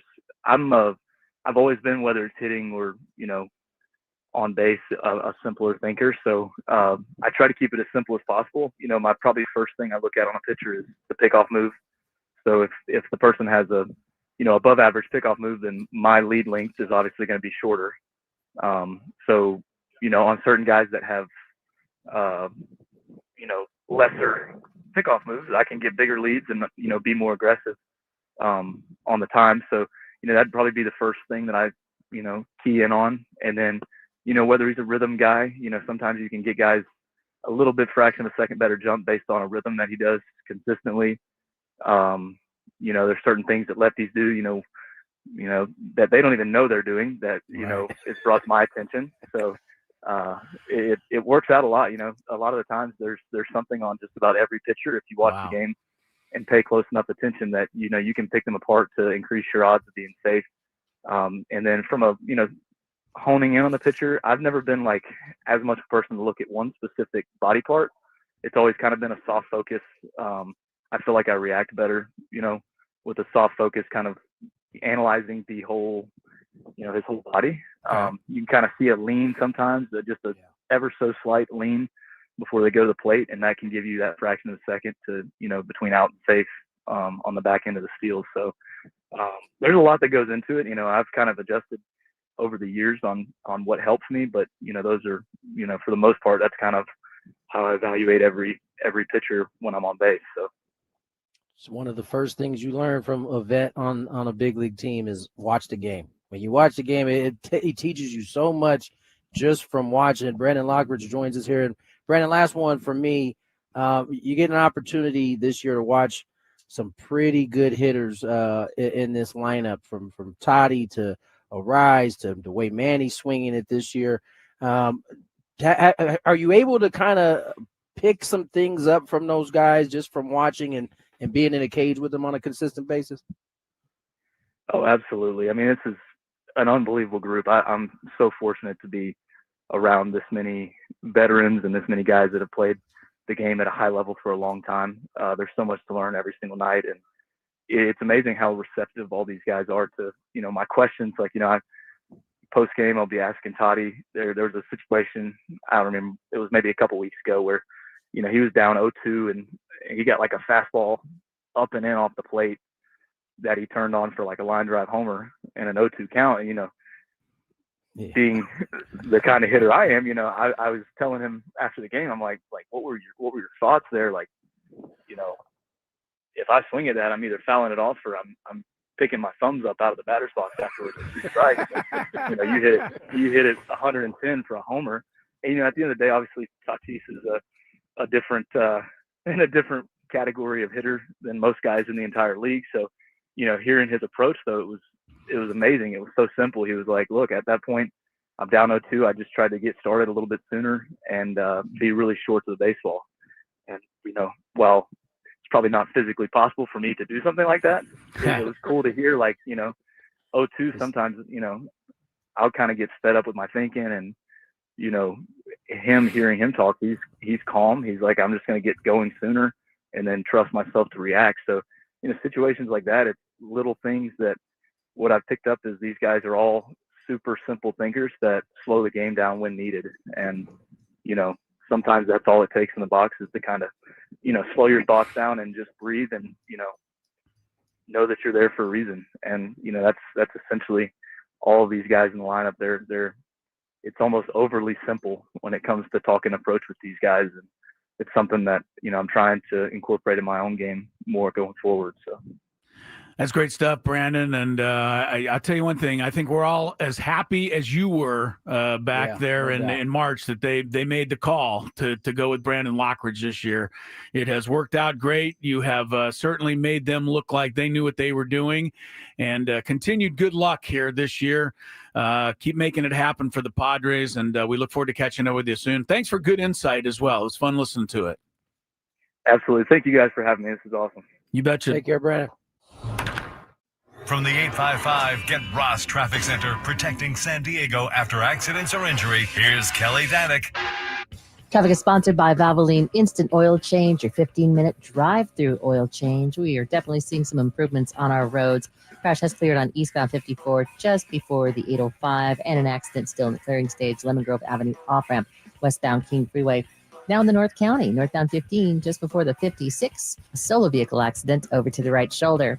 San Diego, before you cruise out this Memorial Day, stop by Valvoline Instant Oil Change. No appointment needed, just 15 minutes, and you're road trip ready. Valvoline Instant Oil Change, experts you can trust. Visit SoCalOilChange.com for coupons. I'm Kelly Danick with Gwynn and Chris, San Diego's #1 sports station, 97.3 The Fan. All right. Thank you, Kelly. Thank you, Brandon Lockridge. And thank you for leaving me no time at all to say goodbye. By design. I know. For Scraby, Tony, Crisello, stay tuned. Sammy's pregame show is next. Knicks 16, Celtics 13. Obviously, first quarter of that crucial Game 6. We're back Monday to recap the entire weekend. Vetter call. Oh, goodness gracious. We'll see you then.